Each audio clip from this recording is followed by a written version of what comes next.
Good afternoon. I'd like to call to order this meeting of the Southampton Town Board on this 8th day of March 2022. Please rise and join us for the Pledge of Allegiance. I pledge allegiance to the flag of the United States of America and to the republic for which it stands, one nation, under God, indivisible, with liberty and justice for all. I ask that you remain standing and join with us in a moment of silence. A couple things on my mind this morning. First, it's good to see everybody. It's the first meeting we've had in a long time. In person, we've been meeting, but we've been meeting virtually, so I forget what people look like in 3 dimensions. So it's kind of nice to actually be together again after a still ongoing pandemic, but two plus years, which has taken just an enormous toll on our town, on our county, on our state, nation, the world. So globally, 6 million deaths now, across the 6 million. Hard to believe. And nationally, 1 million. As of March 6th, just in New York State, close to 70,000, 69,544 deaths. Here in Suffolk County, 4,355 deaths. I'm sure there are people here who have lost people who are close to them because of COVID. So we're going to take a moment of silence in their memory, but also, what's happening in Ukraine is horrific. The aggression by Vladimir Putin. There's now 2 million refugees, so I want to take a moment to pray for the Ukrainian people and pray for peace in Europe and in Ukraine. These are scary times. So let's join together. COVID and also Ukraine. Let's join in together for a moment of peace, a moment of silence. Thank you.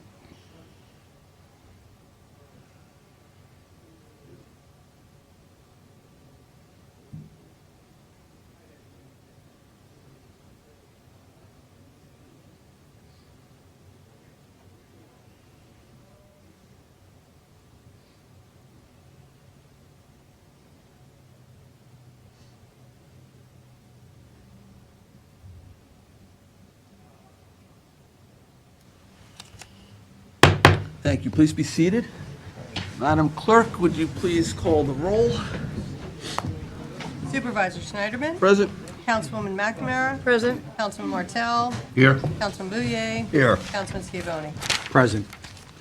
All right. So we have a number of things to take care of today. There are 3 additional resolutions I'd like to add to the packet. So there's Resolution 39731, which appoints our Water Quality Advisory Committee for 22. Then 39824 would authorize the supervisor to sign a maintenance agreement with the Water's Edge Civic Association for maintaining town-owned New York Rising properties. Certain properties, I think there's roughly 5 of them in the Flanders area within their property association. And then the last resolution, 39827, is our 5th warrant. So I'll make a motion to add those to our agenda. Second. Seconded by Councilman Martell. This requires 4 out of 5. All in favor? Aye. Aye. Aye. Approved. Okay. Next up, I'd like to make a motion to approve the minutes from the regular town board meeting of February 22nd, 22. Second. Seconded by Councilman Bouvier. All in favor? Aye. Aye. Approved. Okay. Madam Clerk, would you read the communications? We've received public notices from the New York State Environmental Facilities Corporation, the Town of East Hampton Public Hearing Notice, Village of North Haven Notices of Adoption, Village of Sagaponack Notice of Adoption. Emails and letters have been received regarding the following topics. Chapter 235, noise, use, operation of gas-powered leaf blowers, Community Preservation Fund used to acquire 18 Peconic Road, Shinnecock Hills, Community Preservation Fund used to protect Shinnecock land, public scoping comments regarding the preserve at South Country Road, Quiog. We have received financial disclosure statements from the listed individuals, and the following reports were filed in my office from the Town Comptroller, the unaudited monthly financial reports for January and February of 2022. And that concludes the communications for this meeting's agenda. All right, thank you, Cindy. So ahead of us, we have 2 public hearings, and then we'll have public portion, and then we'll get to the various resolutions. In the public portion section, you'll be able to speak on any issue that you want. During the public hearings, you have to speak only on the topic of that public hearing. The way this works is the clerk reads the public hearing notice. You will do the first one first, obviously, which is on that historic windmill preservation. If you wish to speak on it, hopefully you've filled out a card. Each speaker gets 3 minutes to make their comments known. The clerk will tell you when you're running out of time. Usually that lasts 30 seconds. So with that, Sunday, I'll ask you to read the first public hearing notice.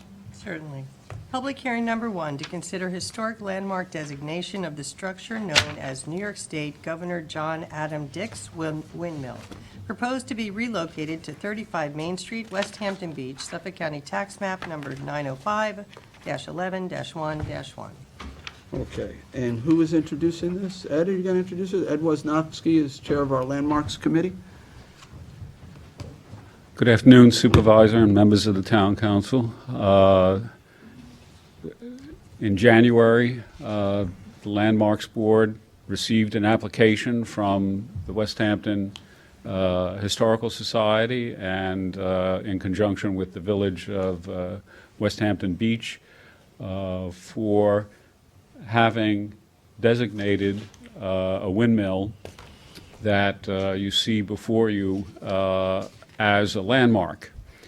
The windmill itself was evaluated by the Landmarks Board, and just to clarify something here, it is a windmill in form, but it is actually a water pump designed to extract water and not mill any grist or any other substance. This kind of water pump or water mill has many kind of incarnations. Many people who have traveled about the U.S. see agricultural windmills, multi-vaned, that pump water in pastures and for farmhouse structures as well. And on the right, you do see a incarnation of a smock windmill water pump, which is found most prominently in the Netherlands. You can also find them in England. And their job is to pump water. And of course, the Netherlands is a country where much of the territory lies below sea level and has been pumped out by windmill water pumps over the centuries, actually. We evaluated the structure based upon the criteria in the code. In the code, you will note that there are 6 criteria. We found it qualifies under 3. We found that it has unique character as a structure, and it's associated with the presence of the development of a summer resort community on the East End in Southampton town, beginning in the late 1860s and early 1870s. So it has cultural and historical relevance there as well. A second criteria is that it was associated with a prominent historical individual. In this case, John Adams Dix. John Adams Dix, we have to use his middle name because New York State had 2 John Dixes, 2 John A. Dixes. One who was governor in the 1870s and another one who was governor 1911-1912, and they were unrelated. The John Adams Dix was born in New Hampshire, ultimately served in the New York military and became governor. John Alden Dix, the more modern Dix, was a businessman from the Adirondack region of New York State involved with lumber and timber industries. This John Adams Dix had a distinguished career. His father was in the military. and sent him off to Phillips Exeter Academy for his classic education. The man read Latin every day and translated in his later years Latin written poetry into English. A very cultivated gentleman. His early life was complicated by the outbreak of the War of 1812. His father was serving in the U.S. Army on the Niagara frontier, and I believe may have been part of the invasion of Canada at the time of the War of 1812. So at the age of 15, John Adams Dix saw military service, and after the war served in the Army until about 1828 or 1830. He went on to become a businessman of prominence involved in the railroad building industry in the U.S. He was president of several major railroad companies, including the one involved in the transcontinental railroad system. And I believe he was president at the time of the driving of the Golden Spike in Utah. When the Civil War broke out in 1861, or just before it broke out, he was appointed Secretary of the Treasury by President James Buchanan. This was at the end of Buchanan's term and before Lincoln would take office. And John Adams Dix kind of wrote the first iconic slogan for the Civil War. When, as Secretary of Treasury, he ordered his agents in Louisiana trying to maintain control over the revenue cutters from being seized by Confederate sympathizers, wrote a famous note to his agents to say, whoever strikes the flag on any of these ships is to be shot on sight. The newspapers picked it up and made Dix something of a newspaper hero at the time. As time went on, Lincoln appointed him as basically the military governor for the northern part of Virginia, and many of Dix's letters can be found in the Lincoln papers that can be found in the Library of Congress, reporting on various things as the spies and saboteurs at work, also involving the assignment of white and African American troops at the time of the Emancipation Proclamation, which was not a simple kind of decision for a military governor to make. Subsequent to his service in the Civil War, he became involved in New York politics again. I should say he was in the 1820s and 30s. He was involved in New York politics as well, being an assemblyman and Secretary of State of New York. I didn't list that. His curriculum vitae is rather long. But in any case, after the Civil War, he served as governor for 2 years as well, and it was at that time he began to summer out in the East End and eventually picked West Hampton as a place for his residence. So a very accomplished and significant gentleman, not much mentioned in contemporary historical narratives to be found. I'm not sure New York State history is taught anymore in the school systems, but certainly somebody like him who could be featured there. The third criteria we found was that the structure embodies some very unique and distinctive characteristics. It's innovative in its design and construction, and therefore is also worthy of being recognized as a landmark.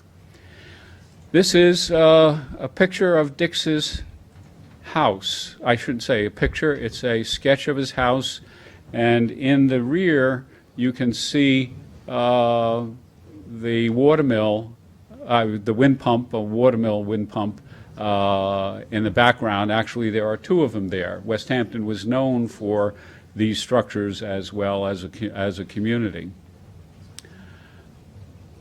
This is a picture of the recently uncovered mechanical equipment for pumping that sat below the Dick's Windmill.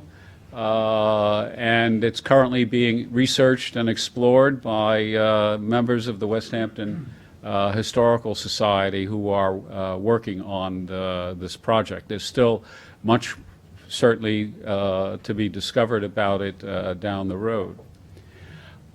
This windmill, the Landmarks Board considered the question of the prospective relocation of this structure. The structure was located on private property, and the prospective fate of this is to relocate it to public land owned by Southampton Town, I believe deeded to Southampton Town and the village of West Hampton. And that would be the parcel about a mile away from its location on private property. It'd be on the parcel to the left side of the screen. We did not find that to be any impediment to its being considered a historically valuable structure.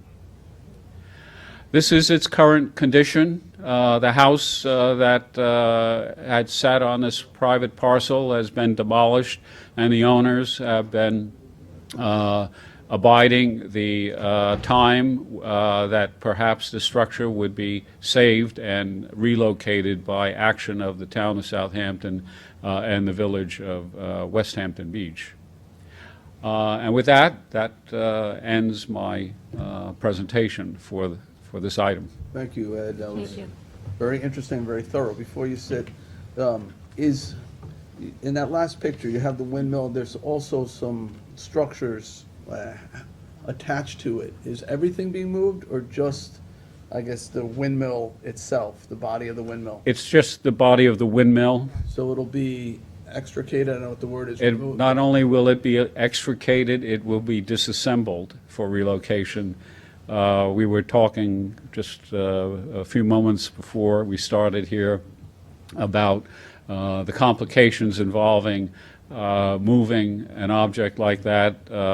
It's being evaluated with respect to the electric utility, cable utility, telephone utility lines, how much it has to be cut into pieces, so to speak, in order to make it feasible to move the structure. And then you would not only put it back together, but you'd also build the what do they call them? The vanes? The vanes? Yeah, or for the windmill, the sails of the windmill, those have to be rebuilt. They don't exist anymore, right? I'm looking at the picture, I don't see them, so. They're not on this stage. They presently, I think, have been demolished, and they have to be reconstructed in its form as much as to original characteristics as possible. They have found elements of the hub that carried the vanes, and some metal components as well have been relocated that were not immediately on the mill at the time. So it's also a project of restoration and reconstruction to as much of the historical character as possible. In terms of the landmark designation, there's no requirement that the structure has to be on the place that it was historically erected, or no, that's not a requirement? It's not a requirement of our code. It's discouraged by traditional standards. If you relocate something, it diminishes some of its historical character because it removes the context in which it was created or operated. But absent the ability, it will be destroyed if not relocated. And so relocation is, though an undesirable, least desirable, I should say, option, it is still feasible and can be recognized. And we have other examples of this. For example, the Big Duck has traveled extensively in the town of Southampton and is on the National Register of Historic Places. So, Riverhead Town too had the Big Duck. Yes. Where it started, so. It's what do you get out of the landmark designation? What does that do beneficially? well, the landmarks designation here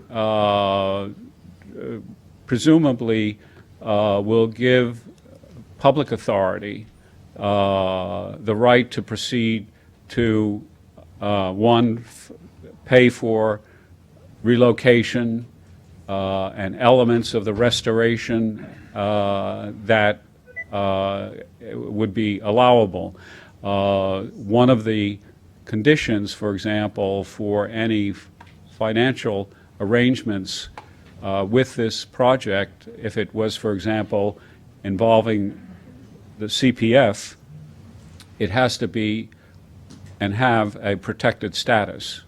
And so the landmark designation gives the village of West Hampton Beach, it gives the town of Southampton, and gives the Community Preservation Fund the protected status that is available under the law.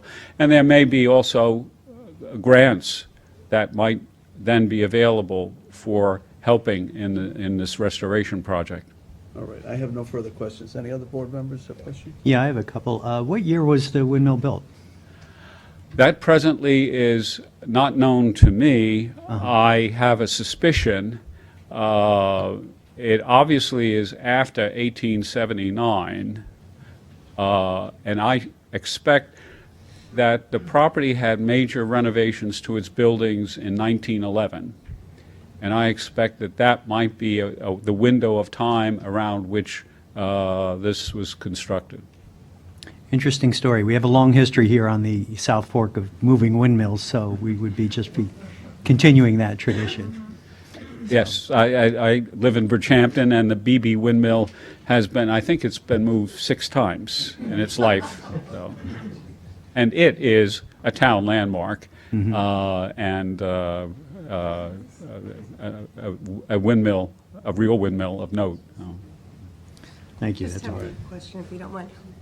Where was the parcel located that you're relocating it to in West Hampton Beach? Where are you relocating the parcel to?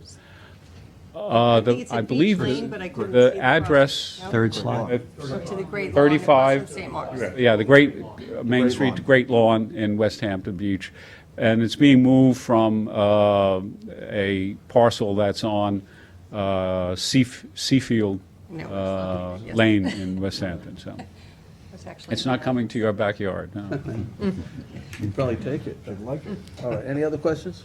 Yeah, just real quickly, could you speak a little bit about the condition of the windmill, the original timbers as you dismantle it? Are you using those, or? I will defer to the expert from West Hampton for those answers, so I'm not the carpenter here. We'll get there. All right. Anyone else? All right, thank you, Ed. All right, so I'm going to go to cards. And Ed, we took care of you. So, all right, Jack Jones? One of the two. Jack? That worked out. In New York. Hi, I'm Larry Jones. I prop up historic buildings. I'm on the Planning Board West Hampton Beach and a trustee of the Historical Society. And we are happy as clams that this structure is going to be landmarked and saved. I hate these 11th hour efforts, but this was absolutely that. And beautifully constructed little windmill. And we have a bunch more historical research to do on it once we get it moved to its new site. I think maybe that the mid-level of the windmill may have had a water tank in it. And it could have been one of the things that helped it survive the 38 hurricane. by having a bunch of weight centered low in the structure. We know that directly across the street at exactly the time of 3/8 hurricane, a square windmill was blown over. And so we're assuming that that extra weight and the somewhat aerodynamic shape of the structure helped it withstand the 38 hurricane. So we're very excited about getting this structure moved. We're not happy about having to cut it. It's technically capable, possible to move it standing up just like it is now, 40 feet 6 inches tall. But PSE&G has other thoughts about that matter. So if we have to cut it, we know places we can. For instance, the roof comes off and it's sitting on 2 silt plates, and it can be cut and moved. That can be carefully lifted off. And then we're trying not to have to cut the white body part where the 3 windows are.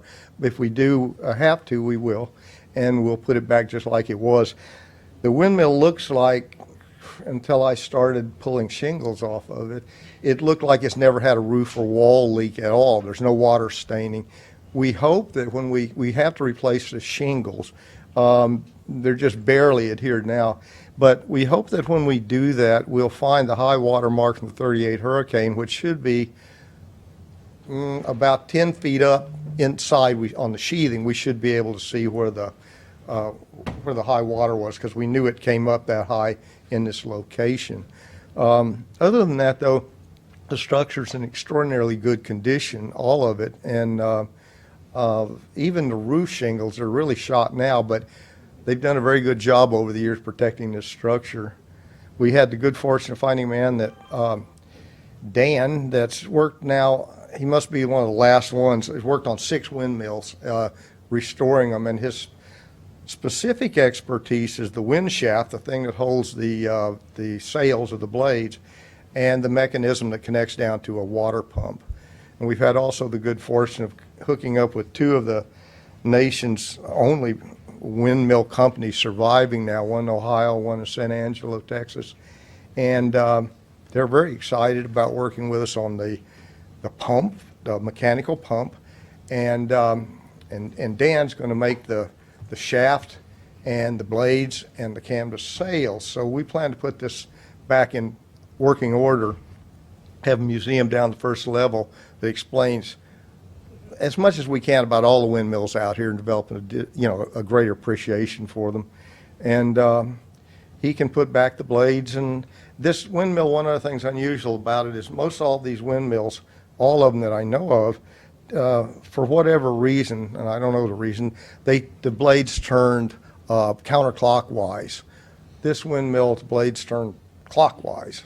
So we'll put it back and make them turn clockwise, and it'll pump water. I don't know what we're going to do with the water, but it'll pump water. We could sell bottles of it. Miracle cure. And if things get slow, we can hook a zip line on it and extend down Mayor Moore's Main Street and Trustee Urban's Main Street. But we're very excited about it, and we very much appreciate everyone working outside of the box to get this structure landmarked, because we don't have that yet in our community, but we hope we will before very long. And there's a whole generation of people are going to learn from this windmill, adults and children both, about how it functioned, how they function without electricity, with the wind, and cool thing. And besides, it's good looking. It's not a stodgy, well, it's not so good looking right now, but we'll get it back. So anyway, just want to thank you all very much for your consideration. Thank you. All right, Trustee Ralph Urban, you're next. Thank you. I think you'll find I'm not as long-winded a politician as some of our historians, but basically I'm just here to answer your questions if you have any. And just to make sure that the board understands, we do not yet possess this windmill. So the designation will come into effect upon our taking possession of the windmill. The paperwork is being worked on by our village attorney at this time. Any questions? That wasn't long-winded at all. I try very hard to do that. Oh, I have one thing. I Wind went is to basic appropriate. training in Fort Dix, if that helps at all. All right. That's good. All right, thank you, Ralph. Okay. All right, Now we know. all right, Eleanor Daly Coble. Hi, thanks, everybody. Eleanor Daly Coble, I'm from West Hampton. I'm on a trustee on the Historical Society of West Hampton Beach, and it truly takes a village, even more. Takes a town, a village, a historical society, and the public. We've all been very involved. Larry brought this in, and, this is something I showed when this house was for sale, and I had a couple people that we were trying to save it, and the structure has to be saved, but it was nice that the people who bought this saw this and offered it for somebody to take, and if nobody could take it, we're the only town west of the canal that does not have a windmill out here. Everybody has their own windmill, and we used to be called, West Hampton was known in historical research as windmill town. We used to have many windmills, right, Larry? And so this would be great, as Larry said, for educational purposes and for adults and children. And we're very thrilled about this. And thank you for all your support always. And I also live in the Rayner Tuttle house that was landmarked a couple of years ago. So thank you so much. All right, thank you. All right, I don't have any other cards on this public hearing. Is there anyone who didn't fill out a card who wanted to be heard on this hearing about the windmill? Going once, twice, 3 times. All right, I'm going to make a motion to close the public hearing. Second. Seconded by Councilman Bouvier. All in favor? Aye. Aye, okay. Public hearing is closed. Thank you. If those who are exiting can just do so quietly, we'll move on to the next public hearing. Sunday, would you read the second public hearing notice? Certainly. Public hearing number 2, to consider a local law amending Town Code Chapter 235 entitled Noise to add provisions implementing a seasonal restriction and otherwise regulating the use, operation of gas-powered leaf blowers. All right, Deputy Town Attorney Christine Scalera will introduce us. Good afternoon, supervisors, town board members. This is a continuation of the public hearing last held on February 22nd, wherein we discussed the initial amendments to our noise ordinance pertaining to gas-powered leaf blowers.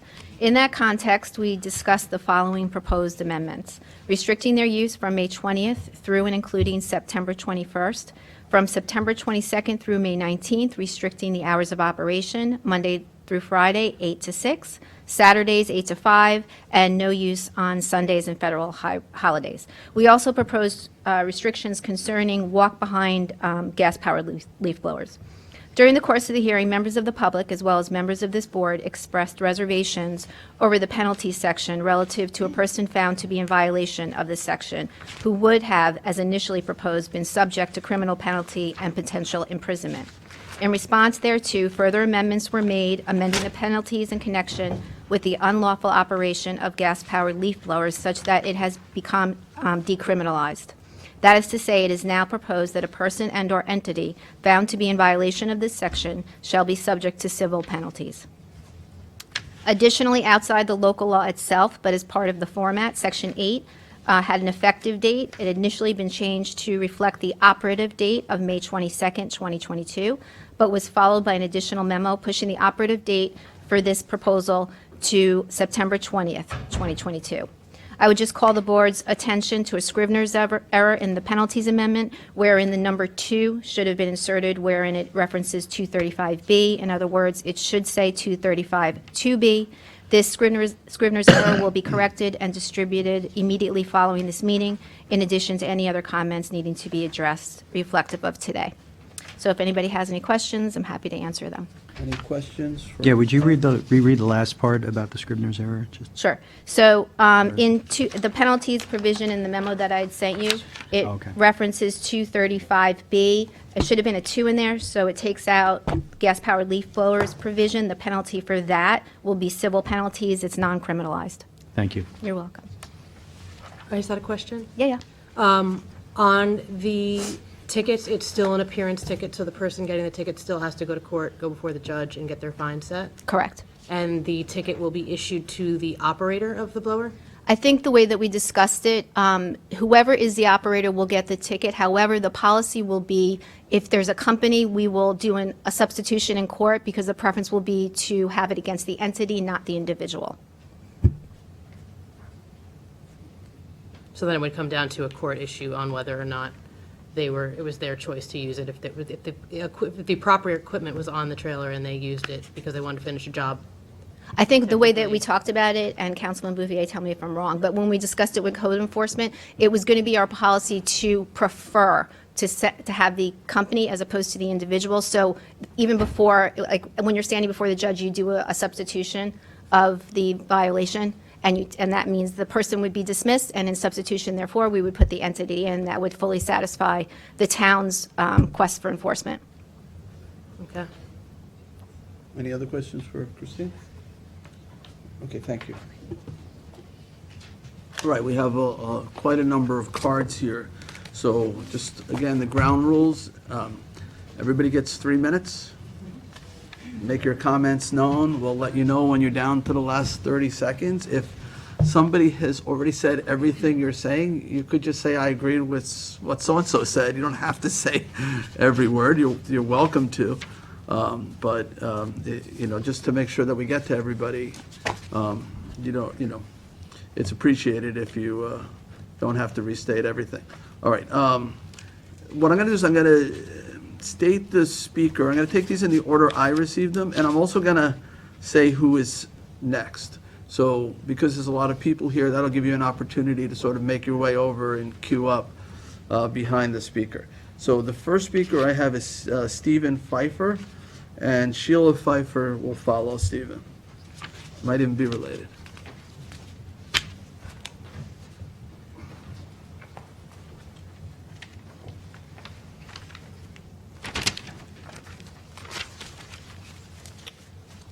My name is Stephen Pfeiffer. I live on 56 Hilda Street here in Southampton Village. Thank you for providing me with the opportunity to speak. As individuals, we all wish to maximize positive outcomes for ourselves. And property owners here in Southampton Town and landscape company owners and their employees who also work here want to maximize positive outcomes for themselves. Since 1977, when they were first commercially offered, gasoline-powered leaf blowers are one of the devices homeowners and landscape companies make use of to maximize their outcomes. These positive outcomes are measured in terms of efficiency. Arguably, these machines can move the leaves and debris from lawns, from under bushes and hedges, and from off of patios, driveways, and roads more quickly, more efficiently, and therefore more economically than conventional rakes and brooms. But the town hall building we are in today does not represent a social, political, or economic entity that can best be described as a collection of individuals living in a particular geographical area who are all bent on maximizing the positive outcomes for themselves. We must also acknowledge that there is represented people here from a collection of villages and other social and political groups who also have a responsibility to maximize positive outcomes for each other, for the environment in which they share, and for whatever vision of a positive future for their town they hold in common. These latter responsibilities are not always addressed in full or even in part by solely concentrating on maximizing positive outcomes for ourselves or our businesses. There's no question that our use of gasoline-powered leaf blowers affect our neighbors, our environment, and whatever positive images of our community that we all share. Other folks have ably studied, documented, and described these effects, among which are the intensive noise pollution produced by two-stroke engines, the negative health effects on the operators of the machines themselves, the ground-based particulates that they diffuse into the air, and of course, the significant pollution from any and all internal combustion devices themselves. Without our fellow citizens' real concerns about these issues of individual and corporate responsibility, there would have been no reason to hold this or many other public forums on this topic, and no reason for many other communities to be divided on these subjects or to affirm or ban gas-powered blowers. But by exclusively treating our neighbors and our environment and our shared vision of our future as but a means to an end, the end being the maximization of the positive outcomes of our personal savings of time and money, we work to weaken the very fabric we have created to support and be supported by all of our common activity in the first place. It is this corrosive contradiction that is at the heart of my concern about gasoline-powered leaf blowers, 30 seconds. and I strongly urge that their use be curtailed in Southampton Town. Thank you. Thank you, sir. Thank you. All right, Sheila, you are next, followed by Tip Brolin. Good afternoon, everyone. My name is Sheila Pfeiffer, and I live at 56 Hildreth Street in Southampton Village. My husband, Stephen, grew up in Southampton, and we have lived here for the majority of the 49 years of our marriage. All our kids went to the Southampton Public Schools, and we have been active members of many organizations and our churches. From 2003 to 2018, we were living elsewhere while Steve fulfilled assignments as a Methodist minister. When we returned, after time to settle in, we began to notice what was happening here, and we were amazed and impressed by the actions that the town had taken. Banning plastic bags, preserving land, restoring the Elway Creek, qualifying as a climate-smart community. It was wonderful to know that the town recognized the dangers that were posed to our fragile environment by climate change and negligence. Most recently, this town board voted to award a $150,000 contract to prepare a climate action plan, which will offer a roadmap of recommendations and actions to meet the town's stated sustainability goals of reducing carbon emissions by 50% by 2030. With these commendable actions as background, it seems contradictory that the town is hesitating to enact a seasonal ban of gas-powered leaf blowers. The board has already heard much testimony about the ill effects of these machines. They emit air pollutants, including carbon monoxide, which contributes to ground-level ozone, nitrous oxides, which contribute to smog formation and cause acid rain, and hydrocarbons, which can be carcinogenic. The noise they make violates town ordinances and disturbs the tranquility of neighborhoods. The health hazards for those using the machines are multiple and significant, but since they propel hazardous substances into the air for great distances, all in the vicinity are at increased risk for lung disease, allergies, and asthma. The issue of climate change can seem overwhelming, and many people think that only large corporations and federal policy can make a difference. But last year, the United Nations Environmental Program issued a report that said that 2/3 of all greenhouse gas emissions were a result of decisions made on the household level. 30 seconds. It turns out that what each of us does as individuals and as communities does make a difference. Banning gas-powered leaf blowers will protect the heritage of our town and the health and well-being of its citizens, as well as supporting all the many measures that the town has already taken and is planning on in the future toward reducing carbon emissions. 3 minutes. This is a necessary step. Please vote for the ban. Thank you. All right, thank you. All right. And I'm going to do one blanket apology for all the names I'm going to mispronounce, okay? So, forgive me. All right, so Tip Brolin, I think I got that one right, and then he'll be followed by Pat Nadozi. Close? All right. Good afternoon, Mr. Supervisor and members of the Town Board. My name is Tip Brolin. I live in Watermill and am a member of the Sustainability Advisory Committee since 2008. I support the proposed legislation and would like to add to the remarks I made at the earlier public hearing. I'm not repeating. The other day, my wife asked a landscaper we occasionally hire to help us with spring cleanup on our 2 acres. When the 2 men arrived, it turned out that they were using an electric leaf blower with an extra battery and rakes. I hadn't planned it that way, but it was a great opportunity to solicit an opinion. Here's what I learned. The landscaper was aware of what the town was considering regarding gas-powered leaf blower restrictions during the summer. On his own, he purchased the electric leaf blower and is using it now. When I asked him how well the leaf blower worked, he said, very well. He particularly liked the quietness as it was easier on his hearing. I did too. When I asked how well, the leaf blower cost $400, the spare battery was $250. The way he used the machine, battery life was about 45 minutes. I have had a less expensive electric leaf blower myself for several years. It works fine for cleaning grass clippings on walkways, etc., but it isn't powerful enough to blow leaves. His was. He charged the battery using my outdoor 110-volt outlet. I figured it cost me less than a quarter. His assistant used a rake for touch-up and moving leaves onto the tarpaulin they were using. We are hardly breaking new ground with this legislation. More and more cities in the country, at least 100, actually many more, according to the Audubon Society, have banned gas-powered leaf blowers or are restricting their use.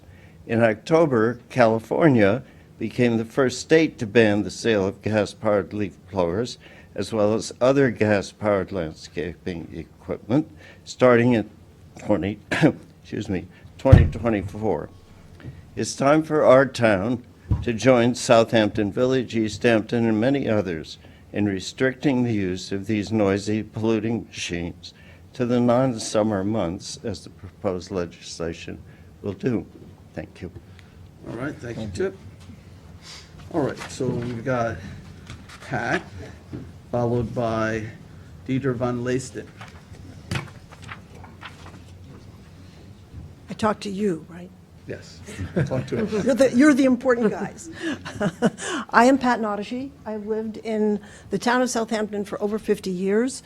My husband has lived here for 66 years. He escaped from Hungary in 1956 when the Russians invaded and took over control of Hungary. Sounds familiar. They escaped with nothing, nothing. They had their lives, they had family, friends, and their health. And that's why I'm here today to talk about our health. Because when the shit hits the fan, you've got to have your health. And we are rapidly losing it with the use of these small machines, which are frankly medieval, and they have been replaced by better, cleaner equipment. So even though I'm a botanist and a fervent environmentalist, I'm not going to talk today about the catastrophic effects on the environment. I'm not going to talk about the deafening noise that's brain deadening. I want to talk about our organs, our hearts, our lungs, our blood, our brains, because these machines, long-term effects are cancer, respiratory ailments, heart disease, and dementia. Not a good list. So the question is, what are they emitting? People have mentioned various things, but they're emitting volatile organic compounds that are known carcinogens. 1,3-butadiene, benzene, formaldehyde, acetaldehyde. I got a PhD. I worked in an organic laboratory. I worked under a hood. I had all sorts of equipment. I walk around my neighborhood. What was I bothering to use all that equipment for? Because I'm inhaling this stuff. And the problem is we can't see it. We can't hear it. We can't feel it. We can't smell it. And it's like having high blood pressure. You go to the doctor and they say, you got a secret killer here, sweetie. You go, okay, I'll take the medicine. Well, the medicine here is banning these gas-powered leaf blowers. It's something we can control. There's so little in our lives we can control these days. Here's something that's facing us. We can reduce pollutants. We can improve our health dramatically with a ban on these blowers.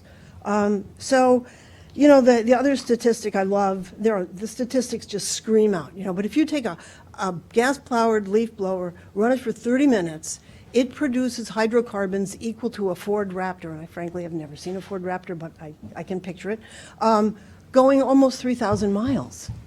30 minutes. And as several people have mentioned, the people most at risk are, of course, the people who are most precious to us, the children, the elderly, which, I'm getting there, so I'm very sensitive to that. 30 seconds. Okay, the immunocompromised, but also, as everyone has mentioned, the landscapers. They're using these machines 8, 10, 12 hours a day, and that's just horrific. So the question is why. Given the size of the properties out here, I totally sympathize. I'm a gardener. I sympathize with the use of mechanical equipment. But electric leaf blowers, as have been mentioned, are not that expensive anymore. And there is the old rake, which is really good for your heart. 3 minutes. Okay. Thank you very much. Please pass this. Thank you. Thank you. All right, Dieter von Leisten will be followed by Penelope Wright. Good afternoon. My name is Dieter von Leisten. I'm co-chair of the Southampton Sustainability Committee. Thanks for allowing me to speak. We are advocating today for a seasonal restriction of the use of the gas leaf blowers at a time of the year when leaves are virtually non-existent, between May and September. We are acting on an overwhelming majority of the residents who for years have complained about these units. Let me quickly repeat the well-known reasons for those restrictions: noise, which is above the permitted decibel limits, the quality of life is greatly reduced with this constant irritating noise of these units, especially at a time when outdoor living is most prevalent, the summer months. Beside the noise, gas fumes from the two-stroke diesel engines produce, among the CO2 emissions and carcinogens, an imminent danger to the health of working crews. Pollution. Beyond the fumes and emissions, gas leaf blowers, what is mostly not mentioned, produce thousands of pounds of solid toxic waste, plastic waste, in the form of contaminated air and fuel filters, spark plugs, gaskets, and plastic two-cycle oil containers which are sent to landfills. Southampton is joining lately East Hampton, Southampton Village, West Hampton, and North Haven with an identical law which landscapers are already long used to and have been working under. What we are proposing to you, the town board, today is nothing new or innovative. We, the Sustainability Committee, started the process in 2016, participating in the designation of East Quark as the first green zone on the east coast of the United States. This was followed in 2018 as a green zone designation for Southampton Town in conjunction with the demonstration to landscapers of electrical equipment. In 2019, the Sustainability Committee organized an all-day workshop for landscapers with field demonstrations of the latest electrical equipment available at that time. All this happened under the leadership of the then Councilwoman Christine Scalera, so it's nothing new. Landscapers had ample time to get prepared. It is therefore time to join our neighbors and urge you to pass and adopt this new law. Let me add one important point. The Sustainability Committee is advocating for changes for the better of the environment and the quality of life in our community, like banning the plastic shopping bags, plastic straws and stirrers, styrofoam, and helium-filled balloons, just to mention a few, in an unbiased way. We are impartial volunteers and with no stake in the projects. Thank you very much. Thank you, Dieter. All right, Penny, you're next. And following Penny is Katie Brown. I've written a statement, and I'd like to read it to you. My name is Penelope Wright, and I'm a lifelong Southampton Village resident. My thanks to the Southampton Town Board and Supervisor Jay Schneiderman for considering a ban on gas-powered leaf blowers, and to the Southampton Town Sustainability Committee for its commitment to earth-friendly legislation and practices. I fully support such a ban. I first thought about this issue years ago, primarily out of self-interest, when it dawned on me that it had become virtually impossible to walk any distance around the village without the incessant whine of leaf blowers. As disturbing as this was, I took it as a given that these machines were here to stay.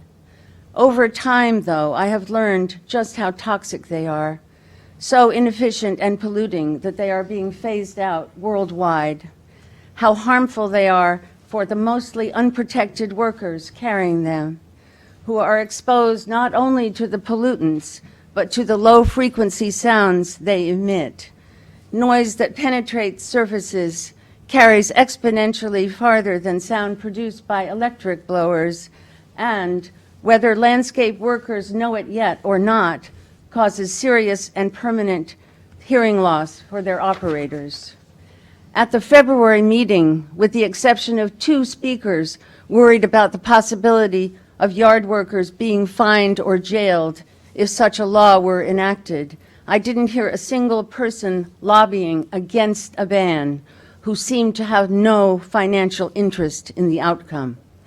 Our local landscapers are valued members of this community, and no one I know is happy that they will likely be inconvenienced, at least in the beginning. But huge strides have been made in the technology and design of commercial battery-powered blowers.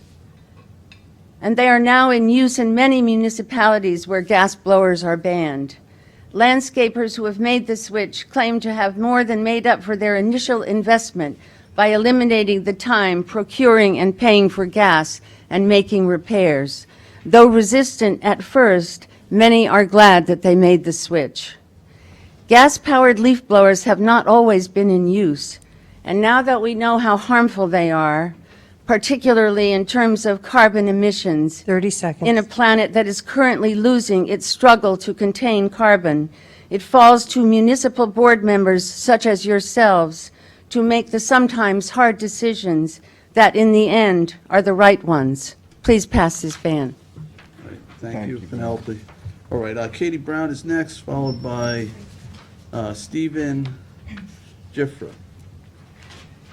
Hi, everyone. I'm Katie Brown, small business owner, East End Contractors Association member, CAC West member, Southampton resident for my entire life, and I'm against this ban.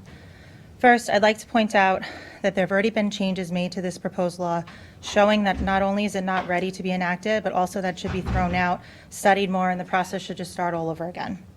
I'd really like to work with each and every one of you here on this. I had tried to contact Town Supervisor, Head of Code Enforcement, the Sustainability Committee, Town Board in order to discuss this ban. I never heard back from any of them except for Cindy. I know each and every one of you juggle a lot each day, but if things are too busy for you guys or anybody to deal with the concerns from those who elected them, then how will this new law be enforced? Is there even enough personnel to enforce this? What's the plan of action here? Recently, the Village of Quogue dealt with the same dilemma.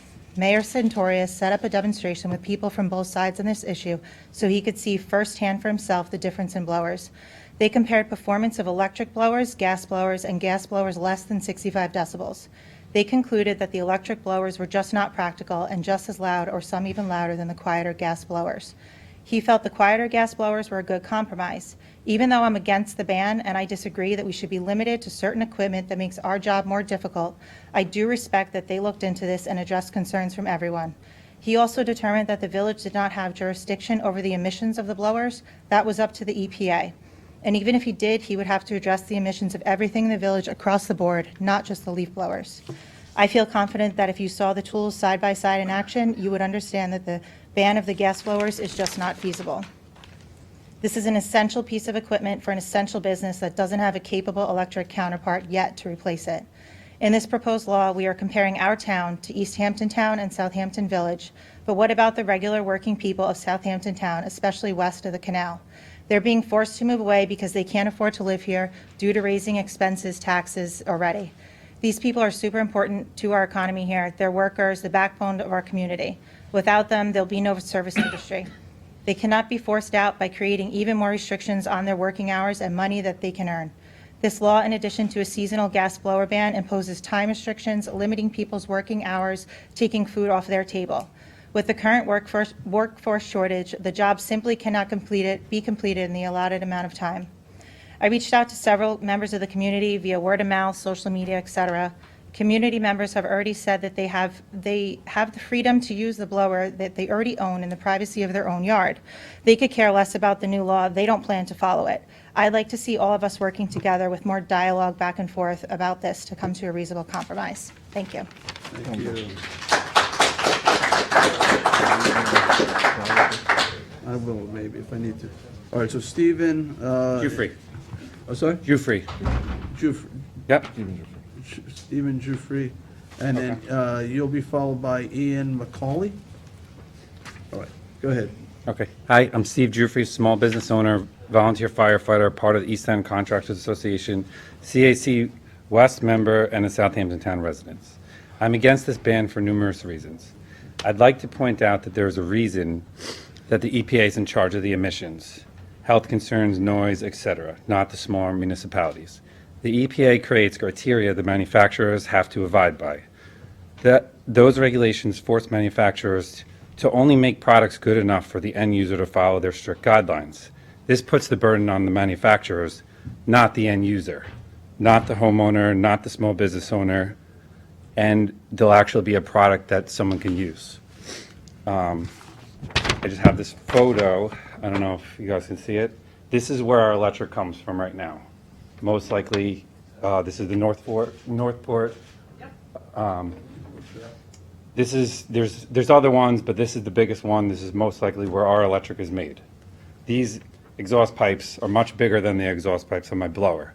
The electric blowers will be charged by this power. This produces emissions also. So I don't think really environmentally we're not taking that part into consideration. I know there's in progress East Hampton has, they're doing the windmills or whatever. I don't know like timeline or anything like that. But right now that is not helping the environment.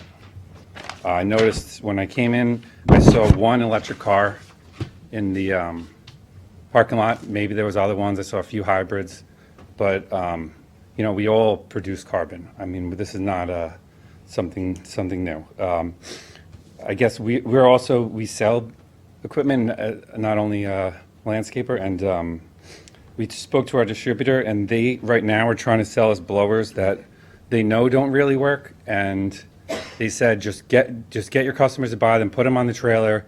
At least you won't get a ticket. We are working on blowers that will be equivalent to gas blowers, and they expect in 2 to 3 years, which is very close to this timeline. And I think if we could somehow extend it and work together, we are willing to cut our cost on selling these blowers and maybe work with the town on some sort of program to help people buy them. And, you know, ultimately everyone's going to be using gas-powered cars, I mean, electric-powered everything. But let's, you know, work together on that solution instead of just forcing people to use something that doesn't work. Thank you. All right, thank you. All right, Ian, you're next, followed by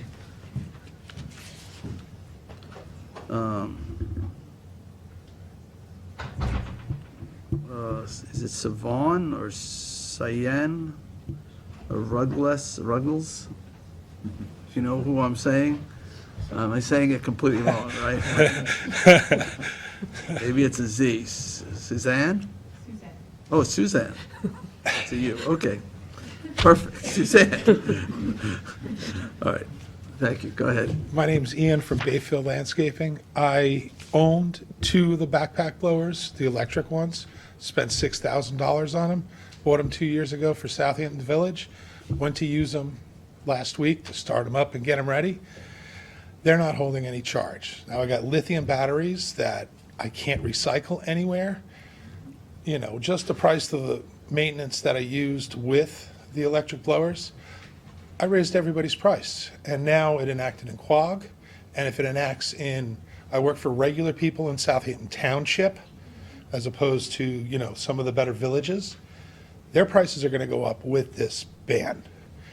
The use of the gas blower in the summer is typically only a 2 to 8 minute run when I'm done mowing a lawn, doing 12 to 18, 20 lawns a day, just to kind of clean up your hardscape and whatever pile is left on the lawn from cutting. Running these electric blowers was a hassle. How do I charge them? I ran a generator in the truck. It's not ready yet, you know. Gas-powered generator. Yes, gas-powered generator. And that's louder than the blower. Please, Yes. no interruptions from the audience, please. Well, they're handing me my points. I understand. I'm totally against it. You know, I have $6,000 of crap I can't do anything with. You know, I have to go buy more blowers just for Southampton Village, or, you know, find something, you know, maybe there's a decibel. I think the number was like 65, 67. They do have workable blowers at that. There's nothing brought up about that because this is all being enacted for the noise pollution, let alone the environmental pollution. I think it needs to be revisited, thought about, worked with, you know, and as Steve said, I think he said, you know, in a couple of years, this might be good. You know, let's figure out how to recycle lithium. What do you do with it? You can't technically throw it in the dumpster. You know, so That's about it. All right, thank you, sir.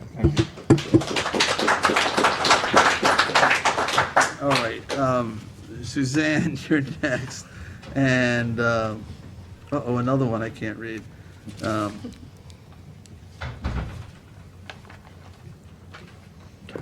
Pat, maybe? J. Connor? I don't know. Yeah, Pat Connor. Yeah? Okay. Okay. All right. I wasn't trained in deciphering handwriting, so, sorry. I'm Suzanne Ruggles from West Hampton, the Barefoot Gardener for 35 years, Board of Directors for the Long Island Pine Barren Society, Advisory Board for the Ecological Culture Initiative, Board of Directors for Wildlife Rescue Center for 10 years. I've lectured all over Long Island. I've taught at the Nature Lyceum for 15 years, published articles. I'm writing and publishing a book. I've been on talk shows and in film, won awards, featured on News 12, and have a wildlife sanctuary in the Hamptons. I'm not bragging. I'm merely pointing out how entrenched I am here and how hard I've worked for this community, and yet I'm moving far away. I used to be able to stand outside, close my eyes, feel the breeze, hear the birds sing, but I can no longer do any of those things. There's too much noise outside, and if I want to be outside, I have to leave here. Leave my business, my advocacy, my wildlife sanctuary, and my community because of the noise of leaf blowers. It cuts through the walls. There's no escaping it. So I'm escaping the hell that has become the Hamptons. I can neither live nor work here anymore. I live right near the West Hampton Airport, and I'd rather hear a plane overhead because they come and go. But leaf blowers persist all day, every day, even on holidays. On Thanksgiving, for an hour and a half, there were 4 blowers across the street. It's madness. Ban them during the summer months? What about the rest of the year? All winter, if there isn't snow on the ground, the deafening blast destroys all peace. And what about global warming when we'll have less snow? Will we have to bear leaf blowers every day, all day, winter, spring, and fall? When will this legislation pass? I've seen articles from 2003 and 4, politicians saying they're outlawing pesticides, but I still see pesticide signs everywhere. So how long will this take? Not fast enough for me. It's gut-wrenching to leave here, leave wildlife and the land I've loved and cared for over 35 years because of the constant maddening noise and the eco-grief of seeing huge piles of leaf full of butterflies, bees, turtles, toads, salamanders on their way to the dumps to be crushed and suffocated. If we say we want to be a green community, we should know that leaves benefit soil, songbirds and mammals, hold water in place, reduce soil water runoff, and more. Removing the leaves hurts our environment. And the cost of raking leaves, guess what costs even less? Leaving them and letting them become mulch. Stop paying for mulch when it's everywhere in the form of naturally provided fallen leaves. 30 seconds. Those who mow and blow for a living need not fear. There's plenty of work to do, revegetating with native plants, rejoicing in our ecosystem instead of continuing this destruction, the ego system. Thank you. Thank you.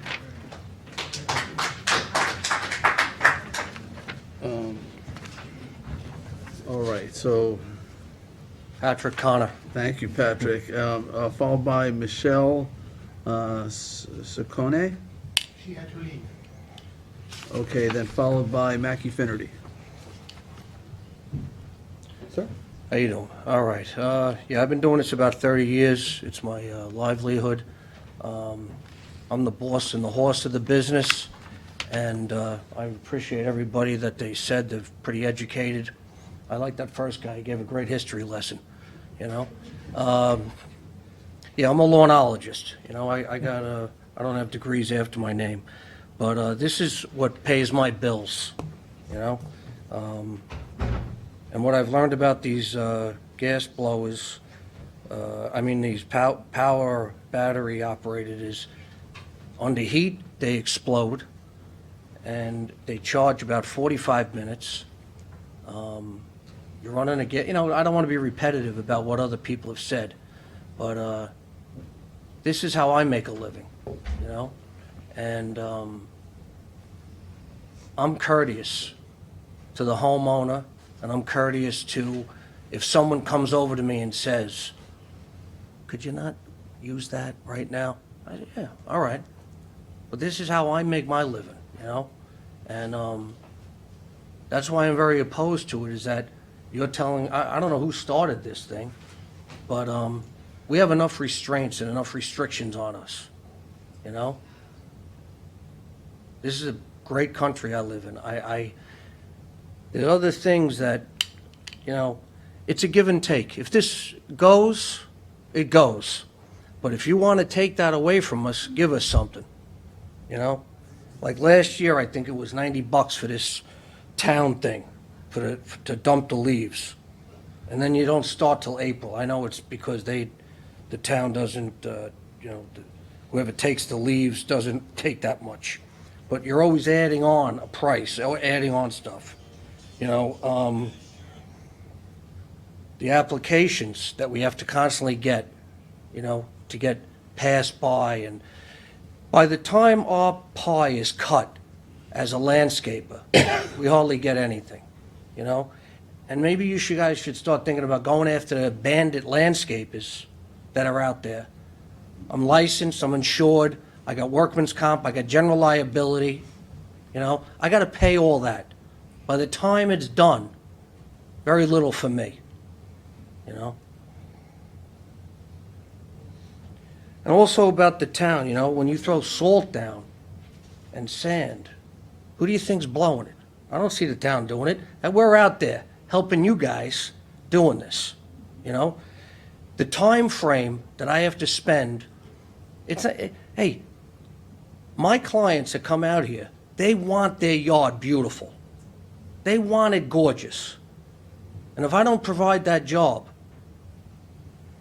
they replace me, So you're hitting my pocketbook, and that, I'm not cool with that.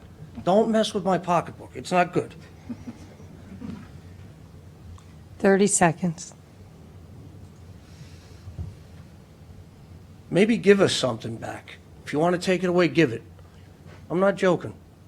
Buy us 4 blowers. Let us use them.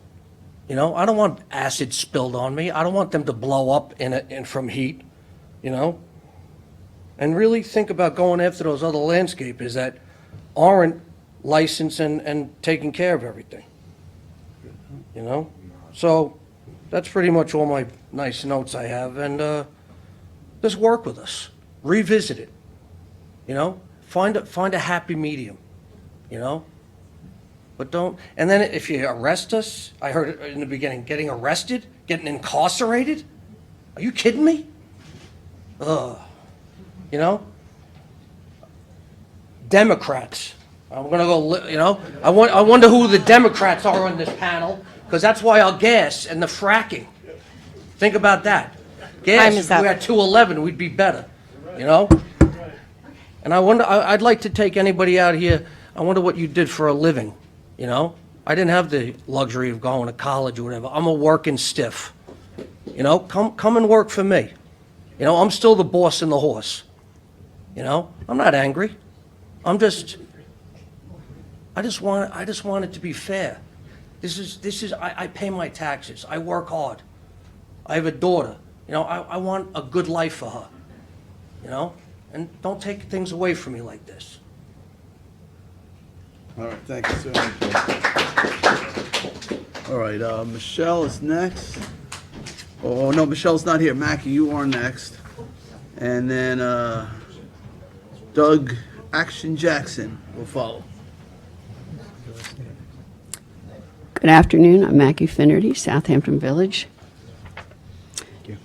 The tension in this room is very, very distressing to me. We need to change our language. I've worked on lots and lots of environmental projects over the years, and every time it's the same argument. This will hurt the little business, this will hurt the big business. We can't afford that language anymore. We're all in this together. Our kids breathe the same air, we drink the same water, we hear those same sounds. We need to be in this together. We need to help each other to get this job of cleaning up our environment, because it really, really does affect every single one of us. There's been too much of this division in our country. So I'm asking all of you business owners, workers, homeowners, elected officials, let us all work together on this and let the anger go. You know, we lost 1 million people with all the anger over COVID. We can't do this anymore. We have to all think that we're going to save the environment here, or else none of us are going to survive. So please work together, and please don't be angry about it. Let's see what we can do that will help each other. Sadly, it seems that it's taken the Ukrainian war to get a lot of our country together. That's really pretty pathetic. But let's not let the environment divide us on this. All right? I heard a landscaper say at the last meeting that she sent letters to all of her clients saying that if you pass this law, she would have to triple the cost or something. I was astonished at that because I'm in Southampton Village, and so the law already passed. When it passed, my landscaper did not increase my bill at all, nor did he increase the time. I'm retired, so I'm home usually. Unlike most people, I know exactly how long my landscaper takes. And it didn't increase at all. Now, all of us can help the landscapers. When the bill passed in the village, I immediately called my landscaper and said, this bill has passed. Please go out and buy this blower. Don't get behind the curve. They had plenty of time. And when it was time to start cutting the lawn, he said, when do you want me to start? I said, remember, no gas leaf blowers on my property or in the village. He said, oh, okay, thanks, you know. And he said he had forgotten, and he went out and he bought it. 30 seconds. And anyway, I hope that we will all work on this. They talked about the demonstration about 2 or so years ago. There was a demonstration in the town at Good Ground Park, and they demonstrated both, and everyone could try it yourself. And it was clear that the electric was able to do the job, and that was a couple years ago. And at the village meetings, they said the same thing they said here today. Well, this is the thing in the future, but we need 2 or 3 more years. 3 minutes. Now we're 3 more years out. So let's You get have to going wrap with up. this. Thank you. All right, Doug Action Jackson is next, followed by Kristen White.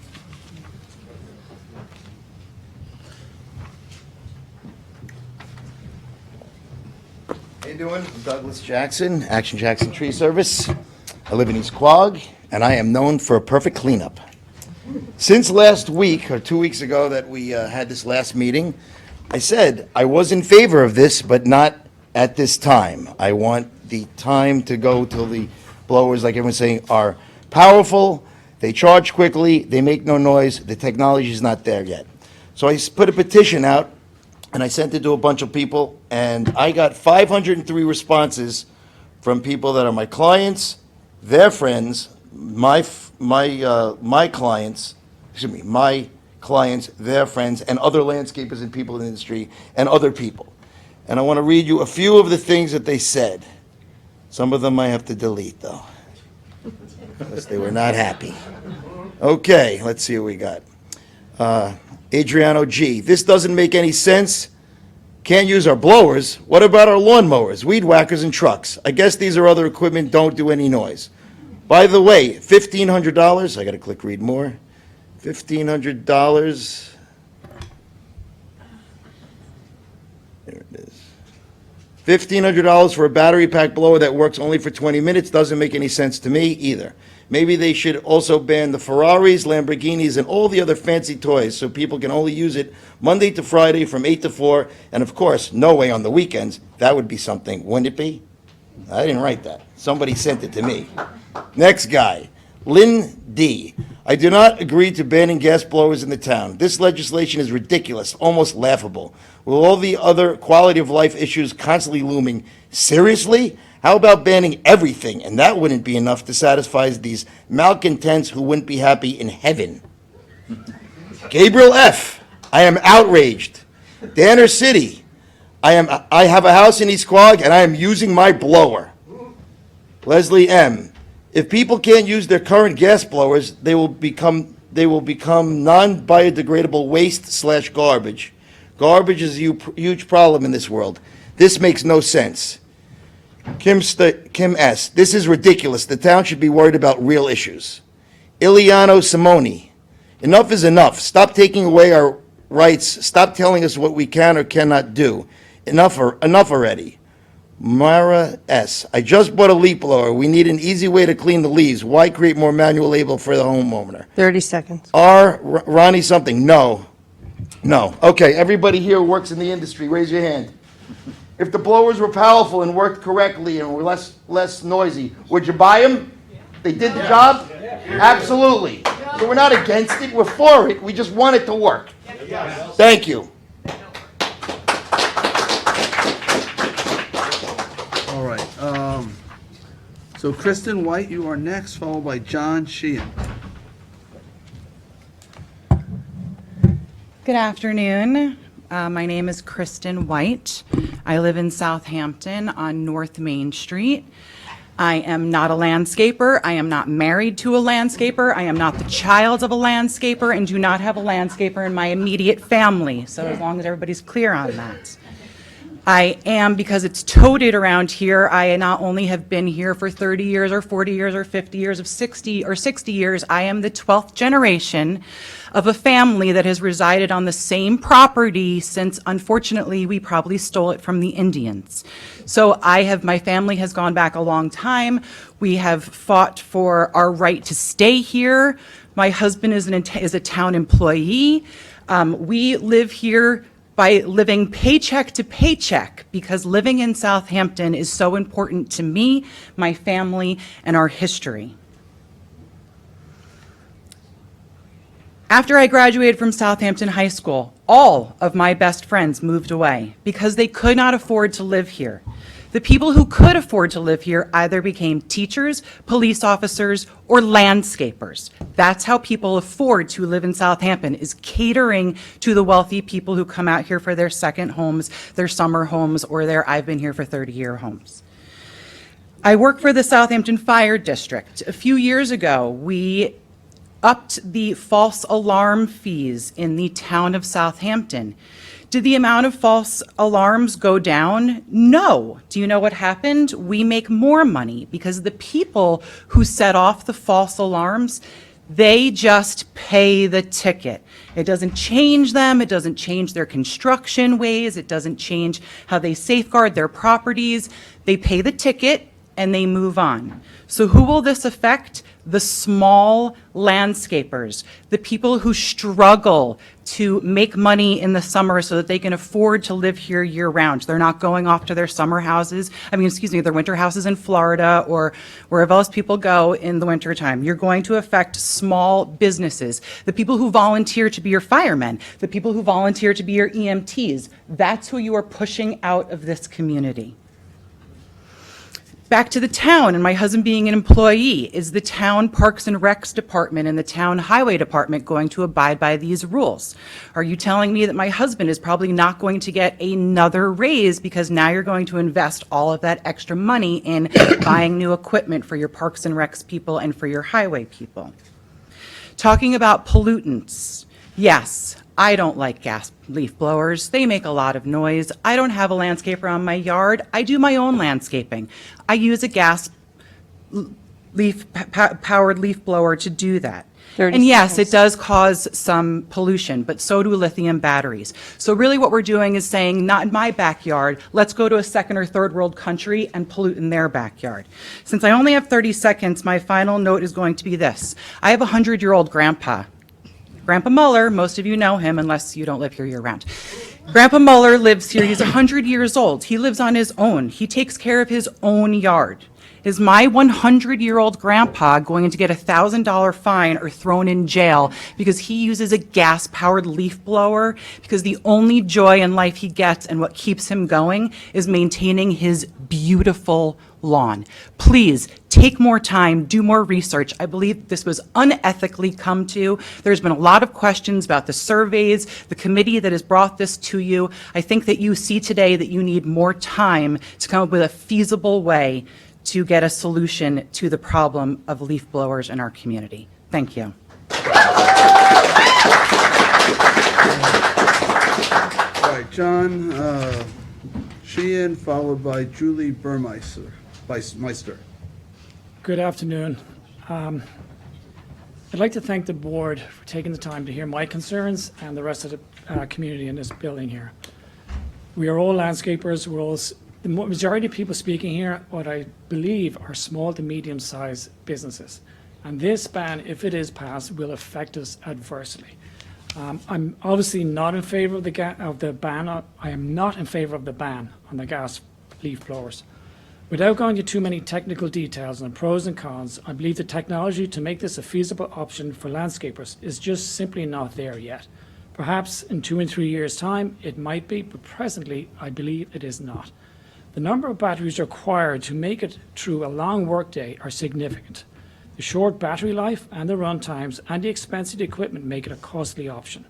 The routine work performed by the crews will take longer, and consequently productivity will be down, and a subsequent increase in cost will unfortunately be passed on to our clients. If the ban is passed, we will have to use portable generators to charge the batteries. They in themselves can create more noise than a gas leaf blower, not to mention the risks involved with the transporting a running generator from property to property. I hope that the board will consider this ban and try to meet somewhere in the middle and perhaps consider restricting usage times as opposed to an outright ban. I thank you again for your time. All right, Julie Burmeister is next. Is Julie here? She came in, she had to read. Can I read hers? You can submit it to the clerk. Julie Burmeister. All right, so Robert Cosentino is next. Robert will be followed by Kimberly Allen. Good afternoon. Basically, just want to say that I do have a small landscaping business, and the technology just isn't there yet.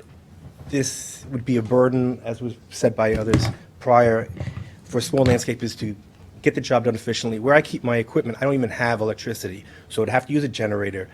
There's limited time on how long they hold the charge. So again, like others had said, I would have to take the generator with me, which I don't think is safe.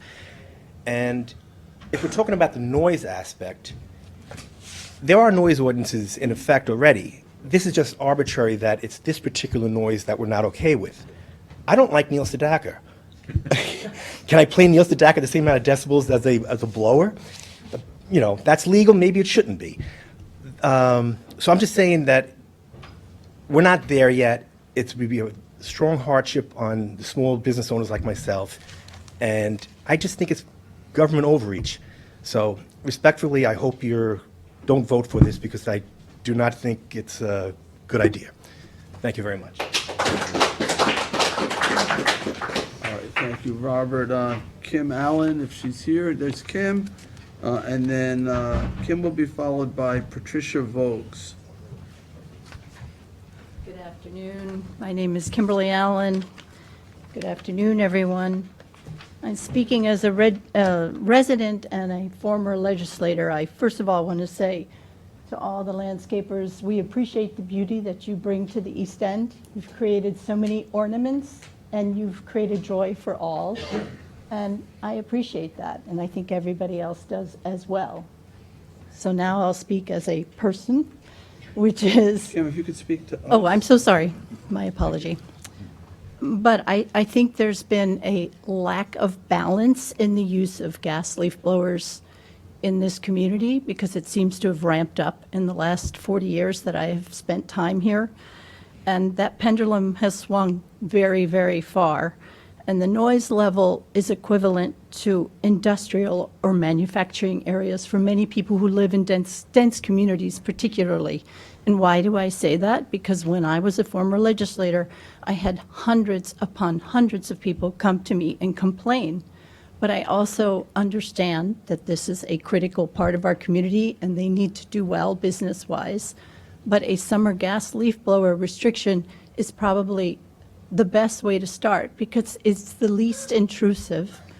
And I'm sorry if people don't feel that way, because we don't really have leaves in the summer, and we don't really have a great deal of large, heavy fall leaves that are damp and hard to move. So if anyone were to give an inch, this would be the inch to give.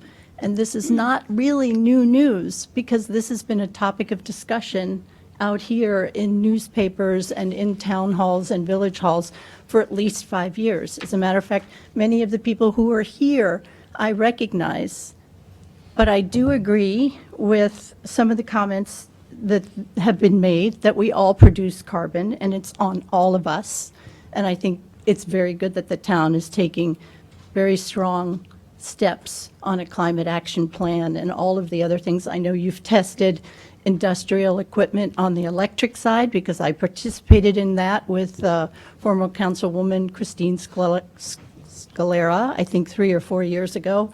So I think you're making those advances, but we haven't seen advances from the gas leaf blower community in this regard. And it's really hard. I mean, yesterday I was at home and it's not 2 to 8 minutes. It's so unpredictable. It's 20 minutes to the right and 20 minutes to the left and 20 minutes behind me. And I didn't know if I wanted to throw myself out the window or get in a car and drive away. And I know that sounds very emotional, but I know many of the clients of our landscaping community have come to me and they've asked their own landscaper to begin shifting. 30 seconds. They've also helped them subsidize the purchase of gas leaf blowers. They provided extra batteries for them. They've allowed them to charge their batteries on site. Many homeowner associations have told me that they've disallowed the use of gas leaf blowers already. So there's a momentum out there and a shift, and many other towns have already shifted. And I understand the rights of both people. 3 minutes. But I do agree that a home improvement license or permit would be a very helpful addition to help level the playing field, because it protects the consumer and the landscaper. Thank you. Thank you. Thanks. Okay. Patricia Voges? Yep. And who will be followed by Marina DeLuca. Hi, Patricia Voges. I represent the Landscape Contractors Association of Long Island, which many of you remember, the Nassau Suffolk Landscape Grounds Association. We changed our names. This is the logo you're going to be seeing on the trucks of the members. I see a lot of our members out here. Most of what I was going to tell you, you've already heard. I spent half of my life going to blower hearings. We just got one in Garden City. They just passed one in Huntington. When Southampton Village, I guess it was, we did a lot of work with them. I just want to tell you that this is not something new. This magazine that we put out is from 1995. The center of this is all about blowers, the big power blowout. We did decibels, we did all kinds of baloney with these blowers. The first town was Flower Hill. We had 25 different types of blowers set up. They did decibels, they did everything. And lo and behold, about halfway through, along came the mayor on his Harley. Well, let me tell you, that decibel thing went bang. So, are you going to ban motorcycles? Are you going to ban, you're going to, sooner or later, you're going to have a blower thing, because every town around you has one. Your constituents want it, you're going to do it because you like sitting up there. So, just do the best deal you can. Another really quick thing, one of our members has a steel battery-operated blower that just died on him. He went to 5 different companies to try and get a battery pack. He finally went to Connecticut and bought one for $1,800 for the battery. Come on, guys. You know, the price of gas right now, the price of everything is crazy. So, you know, just sharpen your pencils and come up with the best deal you can. Thank you. Thanks. All right, Marita DeLuca, followed by Lena Tabor. Probably mispronouncing that, but. All right. Aye. Hello. Good afternoon, Supervisor Schneiderman and members of the Town Board. My name is Marina DeLuca. I'm an environmental associate with Group for the East End. I thank you for the opportunity to continue my testimony from the previous hearing on February 21st. I'm here today on the behalf of the group to support the proposed legislation. I would like to focus my comments on just a few of the concerns that were raised at the last hearing as well as this one for your further consideration. At the last hearing, a number of people mentioned that lithium mining required to extract lithium for the batteries used by most electric machinery is not a clean or environmentally friendly process. Nearly every human activity on this planet has an environmental repercussion. At this moment in time, we know that when compared to the acquisition of fossil fuels, lithium has fewer negative environmental impacts. This does not mean that it is a perfect process, but it does mean that it's a better process than the one that we have right now. Lithium is also still an emerging market, but many studies indicate that it has the ability to be recycled. This would significantly decrease the long-term negative environmental impacts of extracting it from the earth, and fossil fuels do not share this same potential.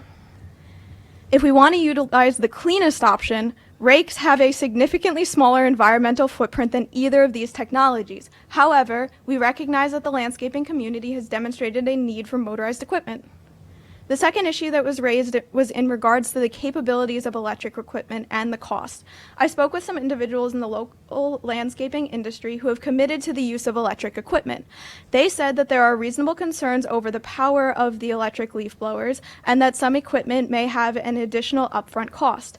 In their case, however, this equipment will end up saving them money in the long term due to a lack of gasoline, oil, and maintenance costs.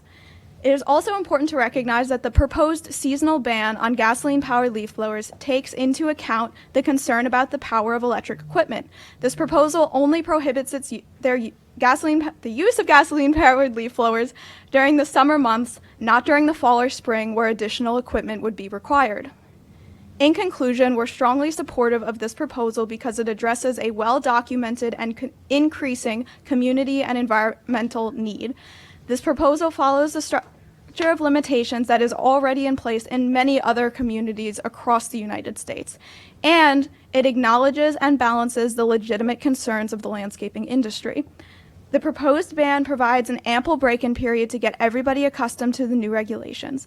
The group also supports the idea of creating an education campaign to inform the community of these new requirements, not only the landscapers, but homeowners as well. And we are happy to offer our additional assistance in this effort.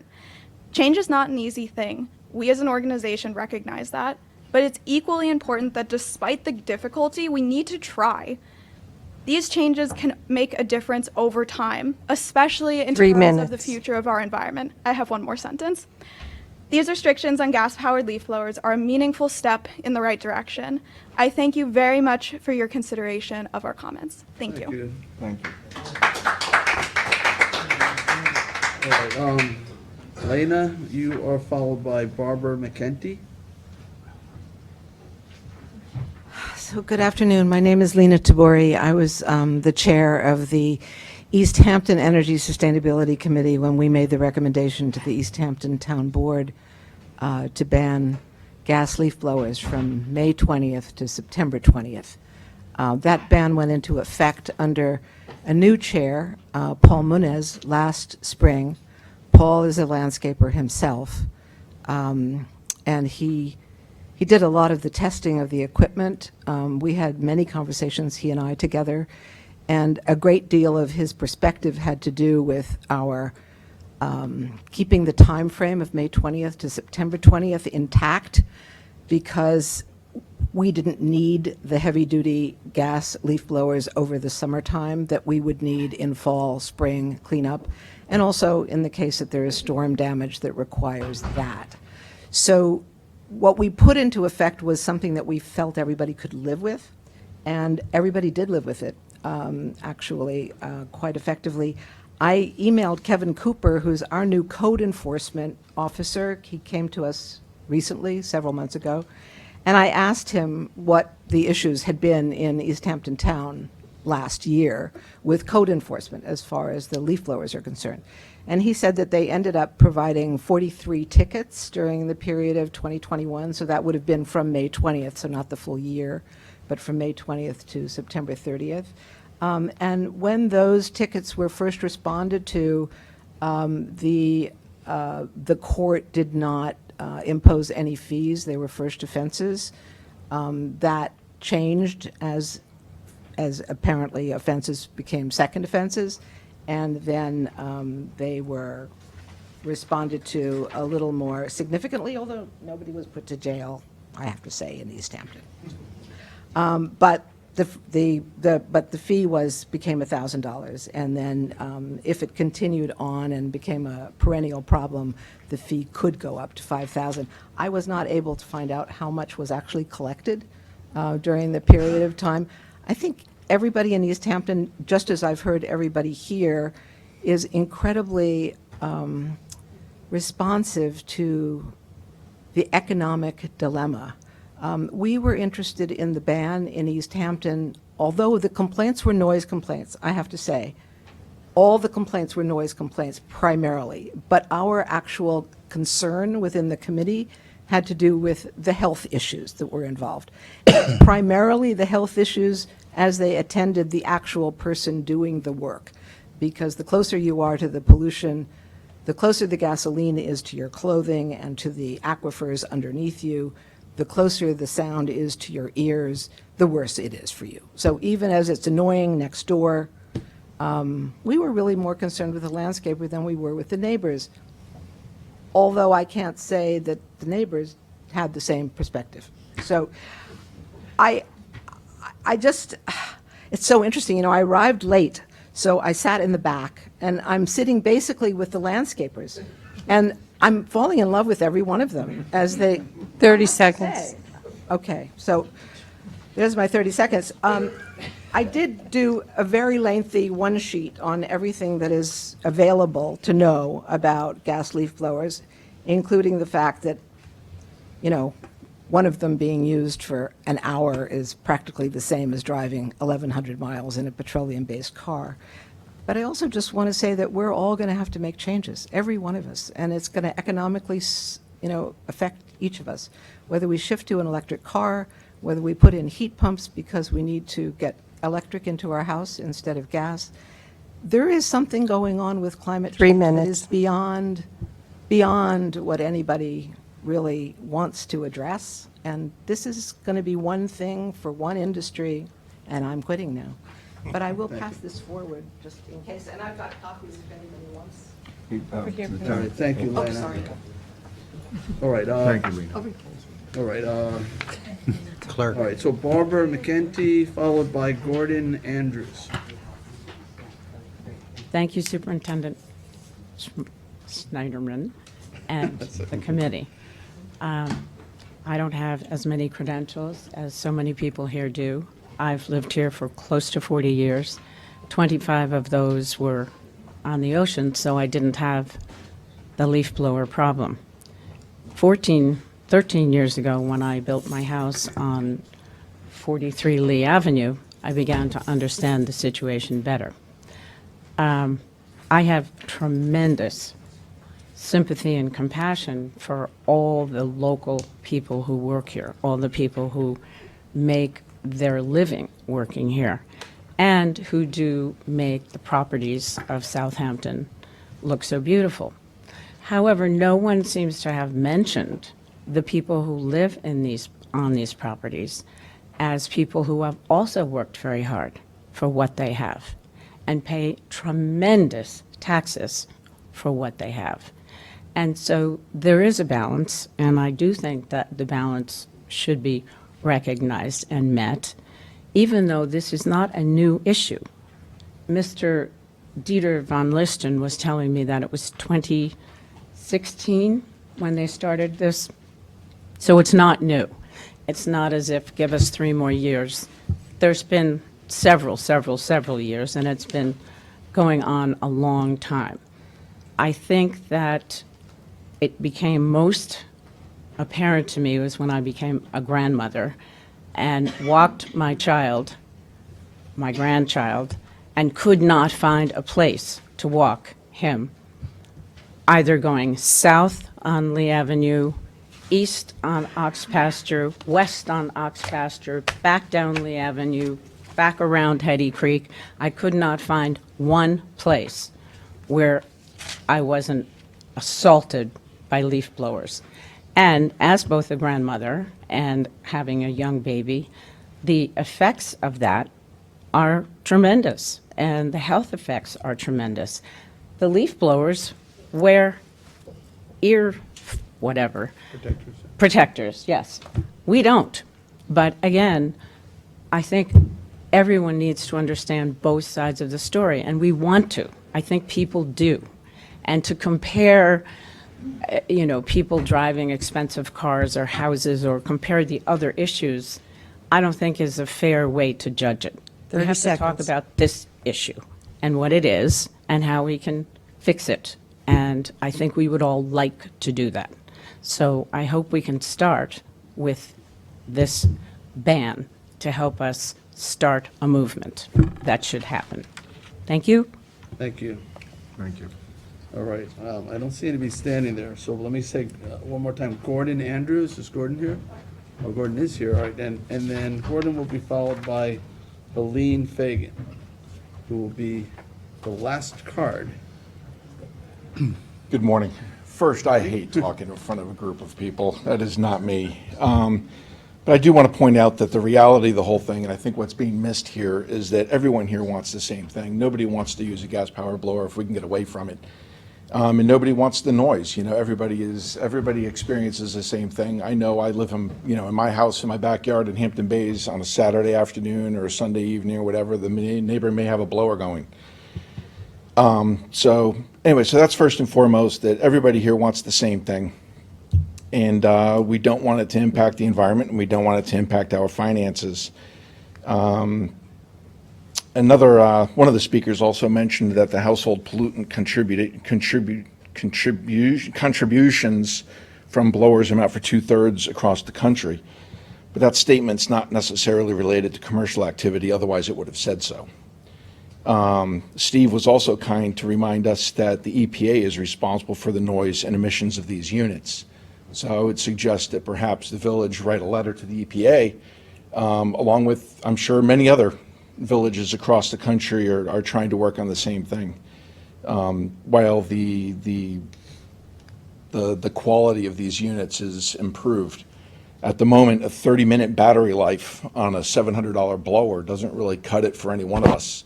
When we have to run around with maybe 2 blowers in our truck with maybe 4 batteries just to get through the day. Otherwise, we're going to be running a generator in the middle of our trailer. That's a hazard. It's even exposes us to even more pollutants and noise, because you're not going to have a noise ordinance for the generator running in the behind the truck while we're charging a battery-powered blower. So that just seems redundant in itself. Never mind that a $700 blower, that only comes with 1 battery, a charger, and we would need to buy additional batteries to make that day extend for our working day. Granted, we might only be using a blower for 4 hours out of a day, but there's 8 batteries.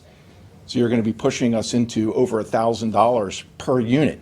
I know people have mentioned $300, but that's the Home Depot special. That is not what we're going to be buying locally at Power Equipment or OneSource or any of our local vendors, whom I'm sure you're also concerned about.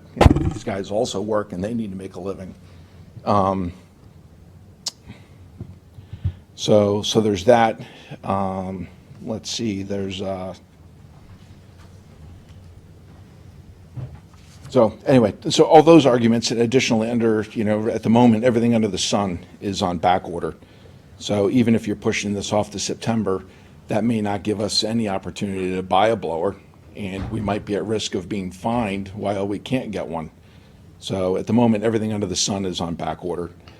30 seconds. So I would understand a village ban, but not a town-wide ban perhaps, while you give our equipment producers time to create efficient batteries and/or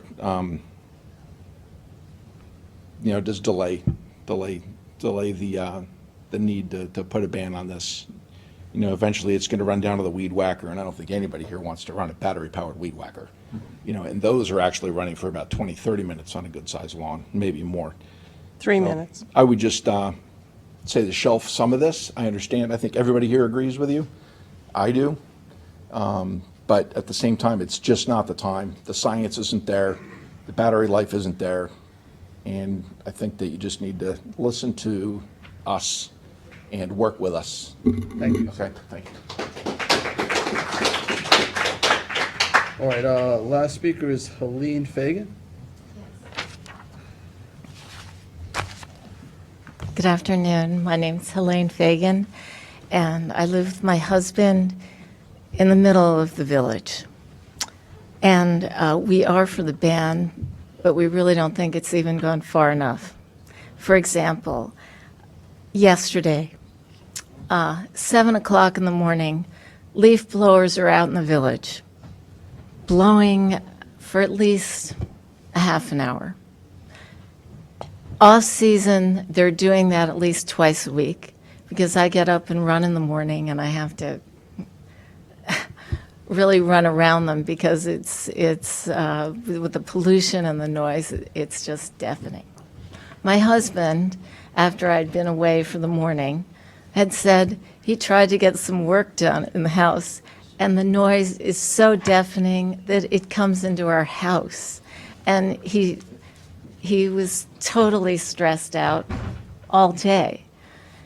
And then this is maybe not every day at this time of year, but it ended last year in December.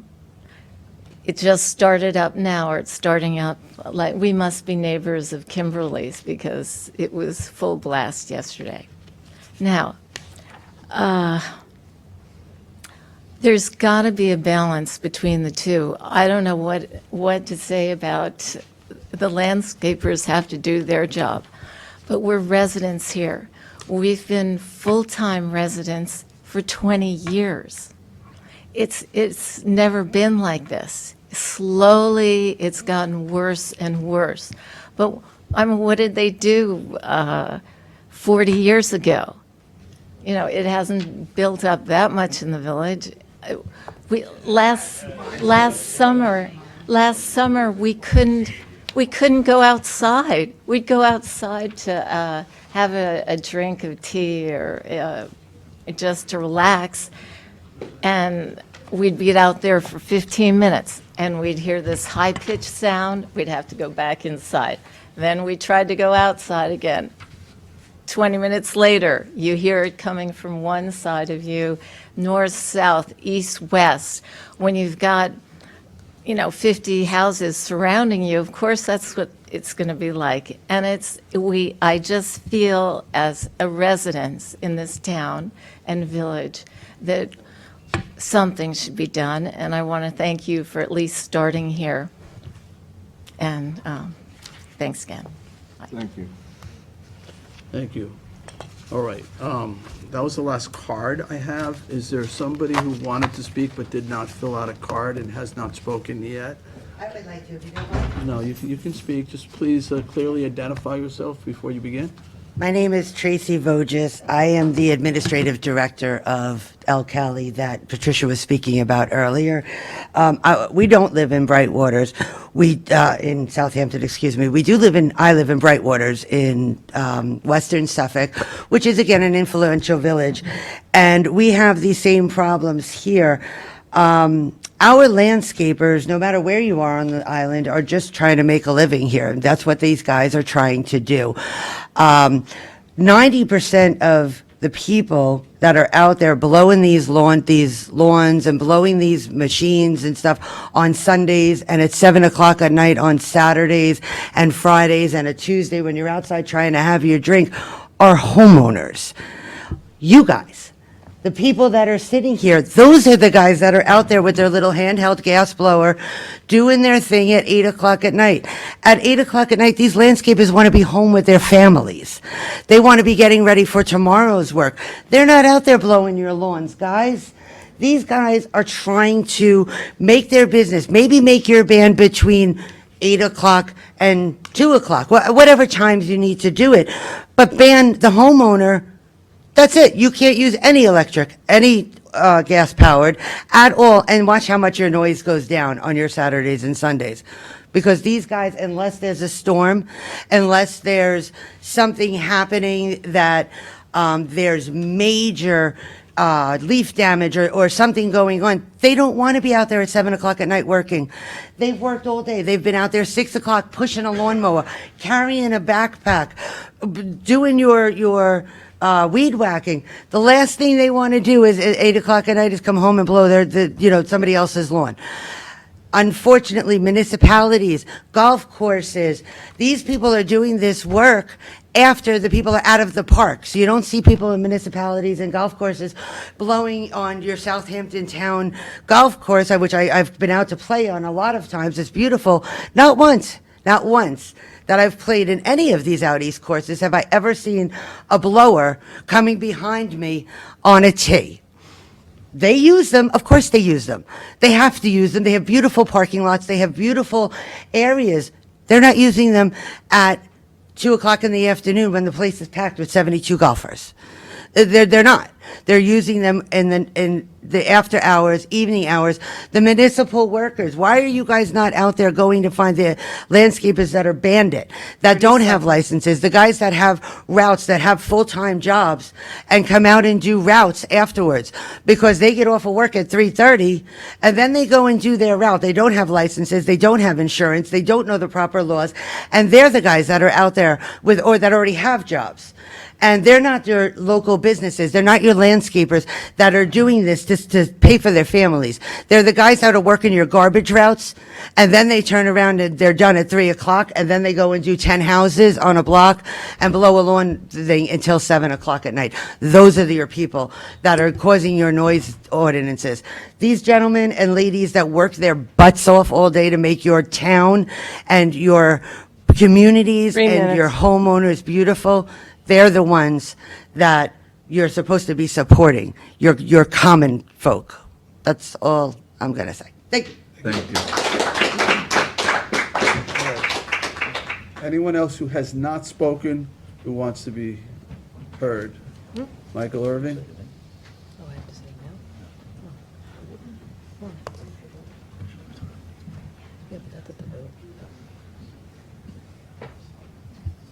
Jay, thank you for all you guys and having an interest in this. You know, I've got to sort of excuse myself because I probably was the one that started most of this, because Southampton Village was one of the first communities out here that did do a ban. But what I'm going to address more is to you and the legislature, because the landscapers work hard, they work long hours, they really try to do the best job they can. So a lot of important stuff has been presented to you, but one of the most important stuff is what can you do for the landscaper? Now, in my conversations, I always saw that the landscapers wanted some kind of registration because they're licensed, they have pesticide licenses, they have county licenses, all expenses to them.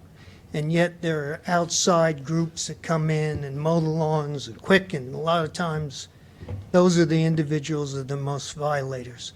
So what I would address to you, and I would address to the landscapers, and maybe I'm wrong and you can, throw tomatoes at me, whatever, but I think you need to give them something. I think you need to make it so that their businesses are protected and that their clients are protected. And it's very important because today with easy lawsuits and suing and stuff, these guys have insurance. There's outside groups that don't have insurance. And if you can organize that, and I think these guys will work with you because they live in small communities. They live in little small lots. They know what it's like on a Saturday to have a leaf blower going when they're trying to barbecue. So I think everybody's on the same page. You just got to work together. That's it. Thank you, Mike. Thanks, All right, anyone else who has not spoken who wants to speak? All right, this is the second hearing we've had. I don't see a need to have a third one. I think two is enough. So, Can I speak before you? before we close the public Yeah. hearing? There was just two quick things I wanted to address, and one of those was, there is something, because I have been calling people back that have been calling me about things, and one of the things that wasn't addressed today, that's the only reason why I'm speaking to it, is that, you know, we talk about the lack of affordable housing in the town, and what we don't talk about is the lack of affordable commercial space. If you've noticed, a lot of landscapers have moved their model to enclosed trailers, and they've done that because they can't find or afford commercial buildings. So they are now running out of trailers. They are renting space in yards, so they rent yard space, which has no electrical hookups. So they are tasked now with charging electric equipment, which they've never had to do before, and they're going to do that using generators. And to me, and we heard a gentleman at the last hearing say he runs a gas-powered generator all day to charge batteries. Now, running a gas-powered generator all day in the summer to charge batteries for a leaf blower that you're going to use for minutes is like flying in a helicopter 100 miles to use your Tesla to go a mile to get coffee. It's not really advantageous. And the only thing I want to speak to is, you know, it's been said that this is nothing new or innovative. So let's be new and innovative. Let's open a dialogue with the people that are here that have said, they're not saying we don't want this. They're saying work with us. They're saying let's work with this, find a way together. They're saying the equipment is not there. So if we tell them, you know, well, you got to buy what it is for now for the summer, and let's say 3 years down the line, that piece of equipment becomes available, that can be used year-round. What do we tell them then? Get rid of your gas blower that you're using in the fall, get rid of that electric blower we made you buy for the summer, and now invest in this new piece of equipment that's going to be used all year round. I really do believe that there is a way we can do this with time restrictions, that this legislation has no relief in the summer. There's no time restrictions in the summer whatsoever. The time restrictions come into play in the spring and the fall. In the fall, we're restricting them to 6 p.m. It's dark at 5 p.m. So I really think, and I feel for the community, like I said, I don't want to hear these blowers. I want to have enjoyable time that's quiet. I think there's a way to do this, to work with the community that has come out and said they are willing to work with you. We want to work with you. We see this is where this is going. I think you need to give them that opportunity to sit down. It hasn't happened in 2 years. There hasn't been an open dialogue with them in 2 years. They're here because they haven't been a part of the discussion. So I just really think we should be new and we should be innovative and we should include the people in the conversation that are most affected by it.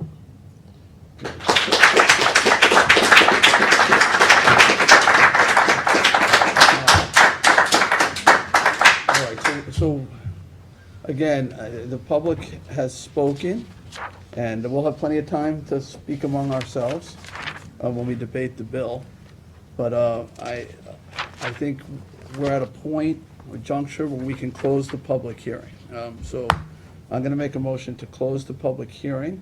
Is John, you're the sponsor? I mean, do we need to leave the written record open? I don't think we do. I don't think we do. I'd like to close the public It's been hearing. open for a long period of time.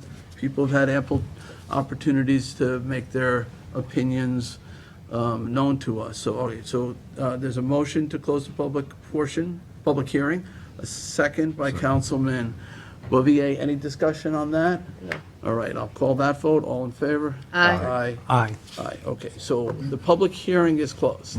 And we're not going to be voting on this today, correct? We'll be voting on it next town board meeting, but I do want to make one comment, just so that people are aware. We have worked a lot with the industry, and in particular, there is a state legislation that was introduced in October, and working with Assemblyman Thiel, and actually quite a few legislators in the state legislature, on 2 bills that would provide rebate programs for landscapers to help you make that transition. We put this law into place so that there's a long period of time to help with that transition, and I'll continue to. I'm a small businessman myself. I totally get it.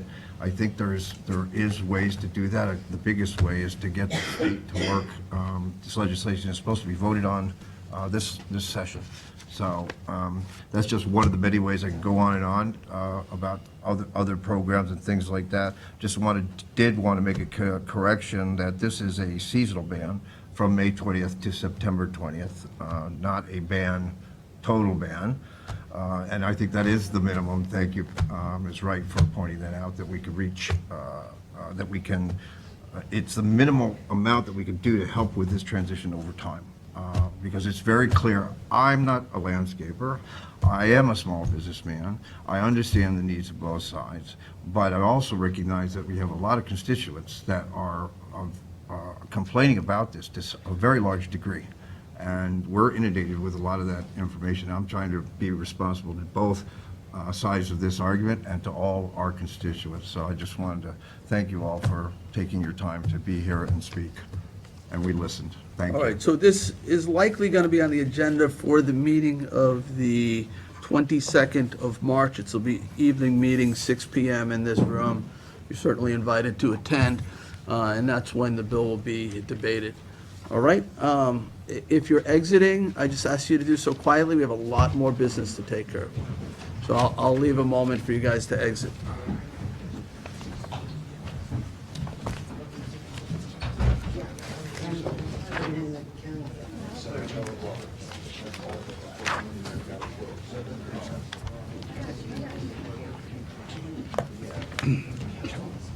Not a lip reader.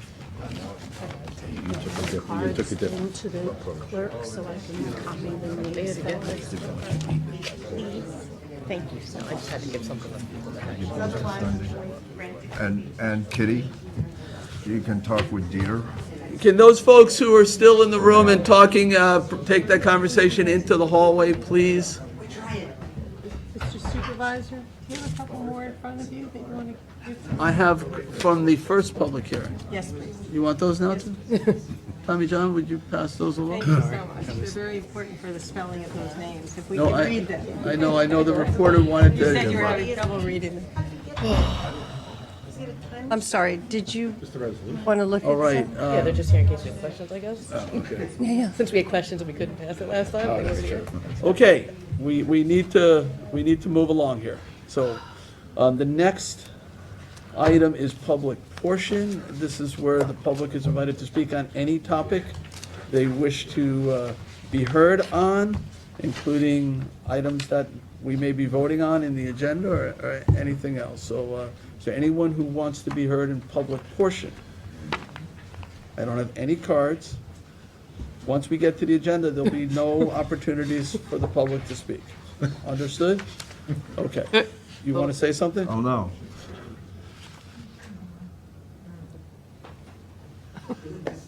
You got to earn your salary, I think. Yeah, very quick. Wait, start the clock. Jim, I spoke to Christine about a change in the, All right, so you got to start by stating your name. Guy Germano, representing Equity Partners. You have 3 minutes. I don't think I'll take 3 minutes. I can just show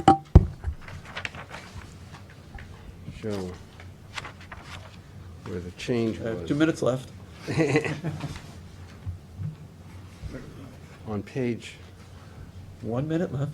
3 of the resolution.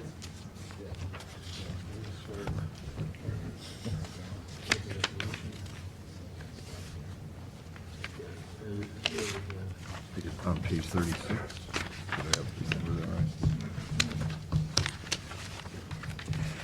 think it's right up front. All right, time is up.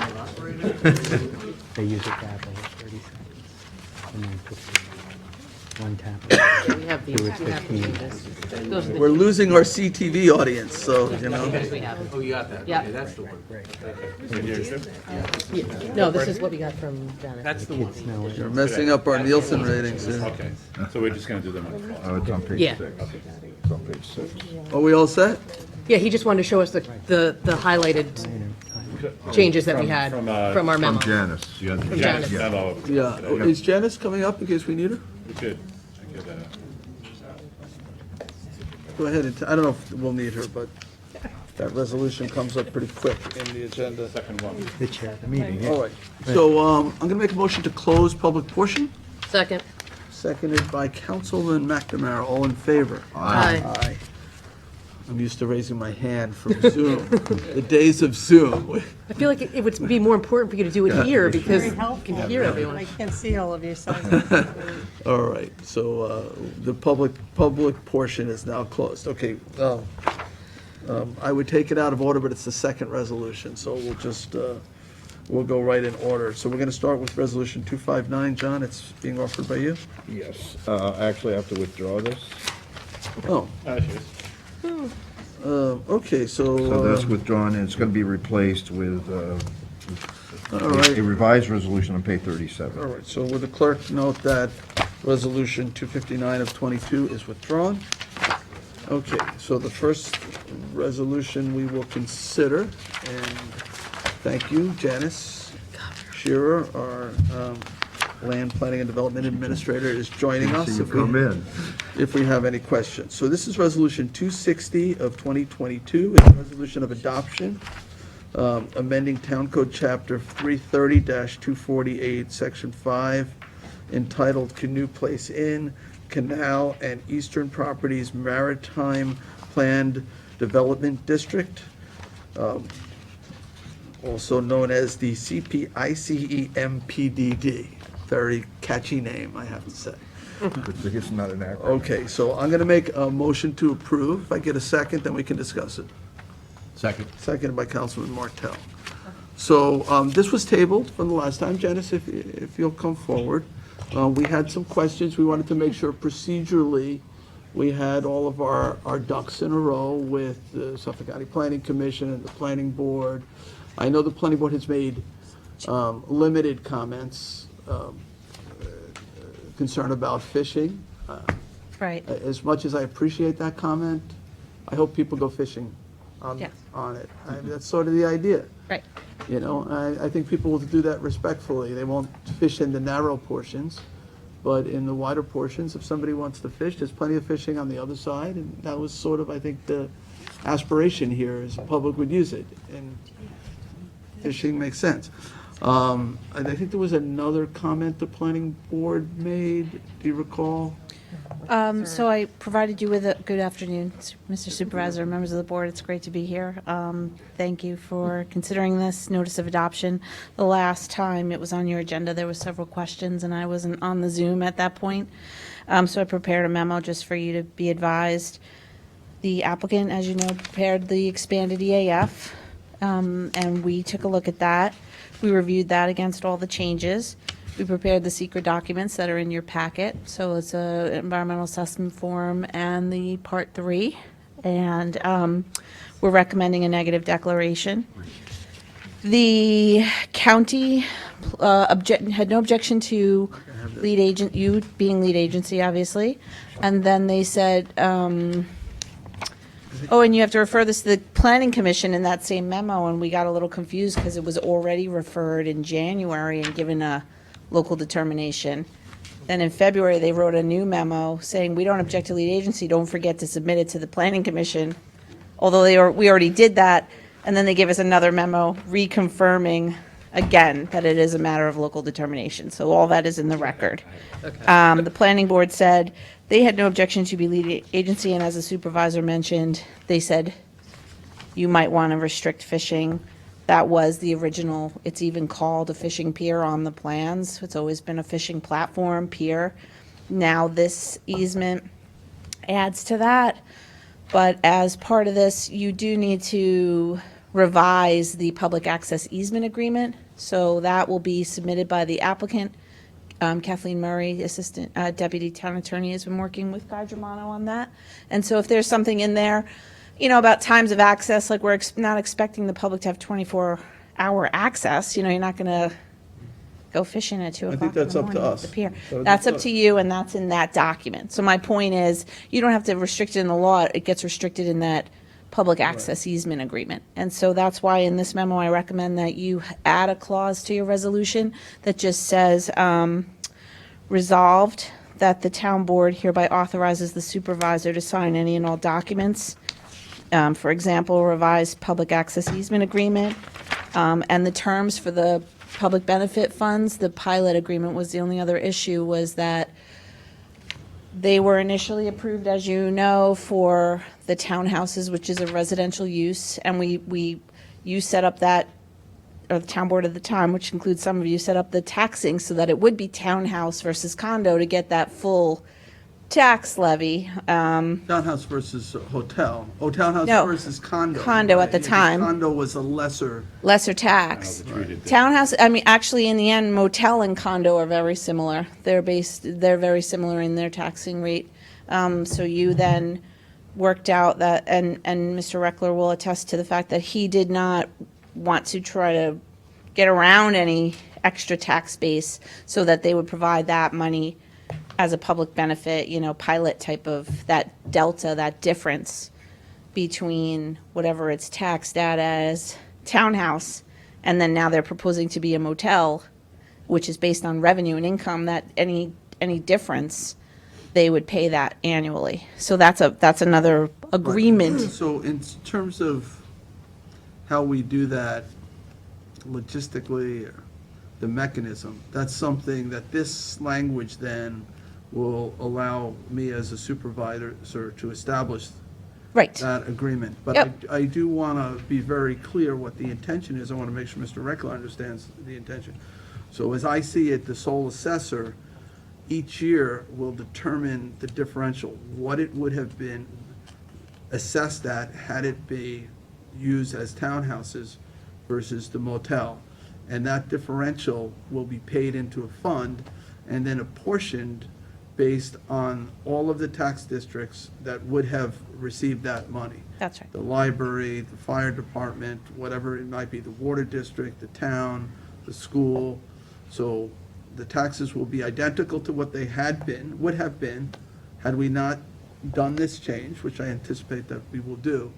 But we will determine that number, the sole assessor will, who's independent, and then the controller's office will divvy it up to those jurisdictions. Right, and that's assuming it will be less. It could be that the revenue they produce in the motel actually ends up being more than the townhouse, and then you're whole. It's possible that. I suspect it will be after a while. Yeah, so that's only assuming in the commercial is- instance where the revenue from the motel is less than what would have been for the townhouse tax. Right. Yes. So as I don't want Greg's nodding his head yes here, and so it sounds like So everyone's in just, so agreement.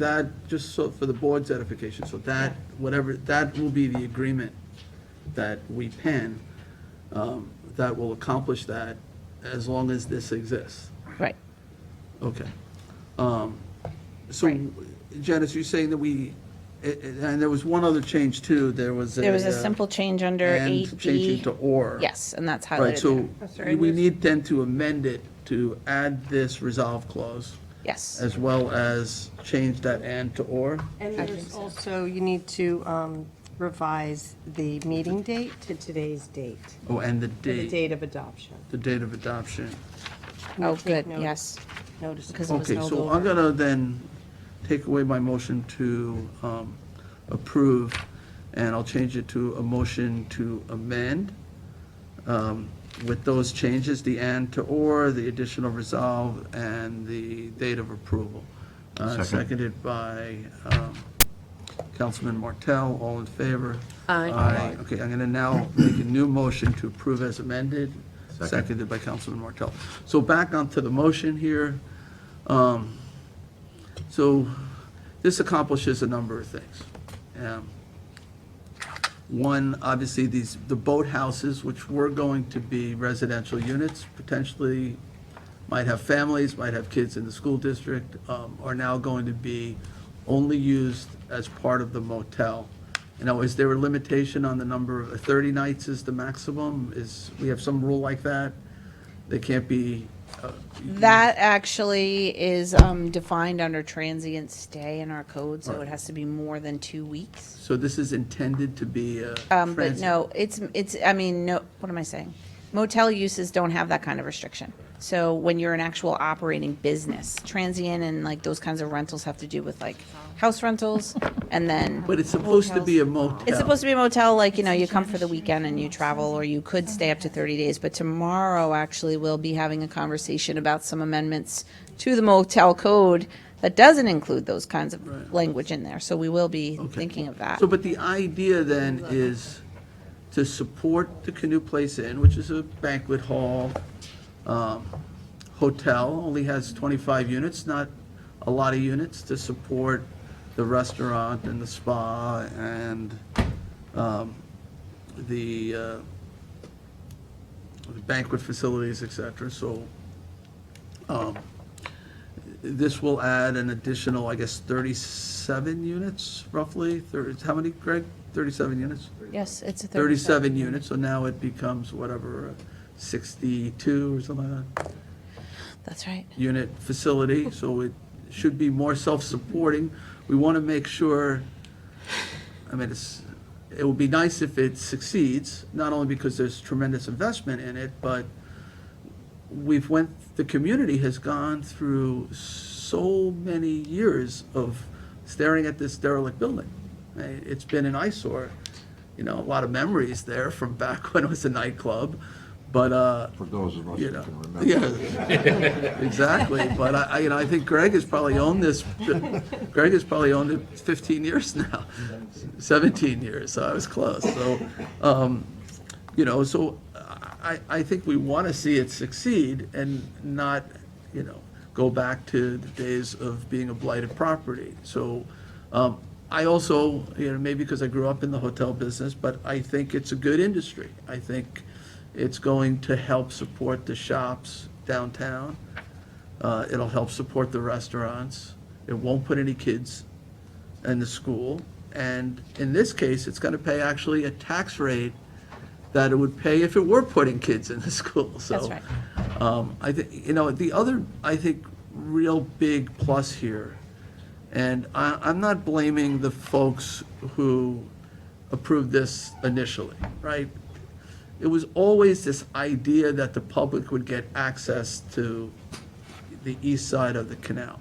I mean, they had access in a way when it was commercial properties, Tide Runners, whatever, the restaurant was there. But the way it was originally proposed, it had a fatal flaw. It had an easement that only kicked in if the MTA allowed the public underneath the railroad bridge and the county allowed people to get past the locks. And it just was not going to happen. You know, I know sincere efforts were made, but this easement was never going to happen. The boathouses were going to be built, half of them, more than half are built now. But the public wasn't going to get the access on the east side of the canal. It wasn't going to happen. That was a big problem, especially to me, who's been with this thing from the beginning. Yeah, and I know the public really wanted that. Well, And that was the trade-off. yeah. And then when I actually looked at what that access would have been if we actually got those connections, it wasn't the best public access. It was sort of through the property, not necessarily along the water, some sections along the water.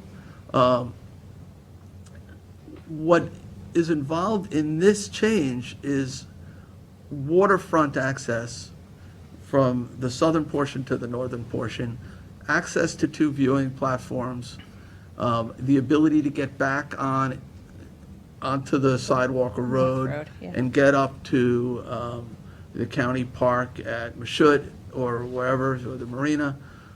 This is real waterfront access the entire distance of this. And before, where the public might have had access, they were basically in a residential community.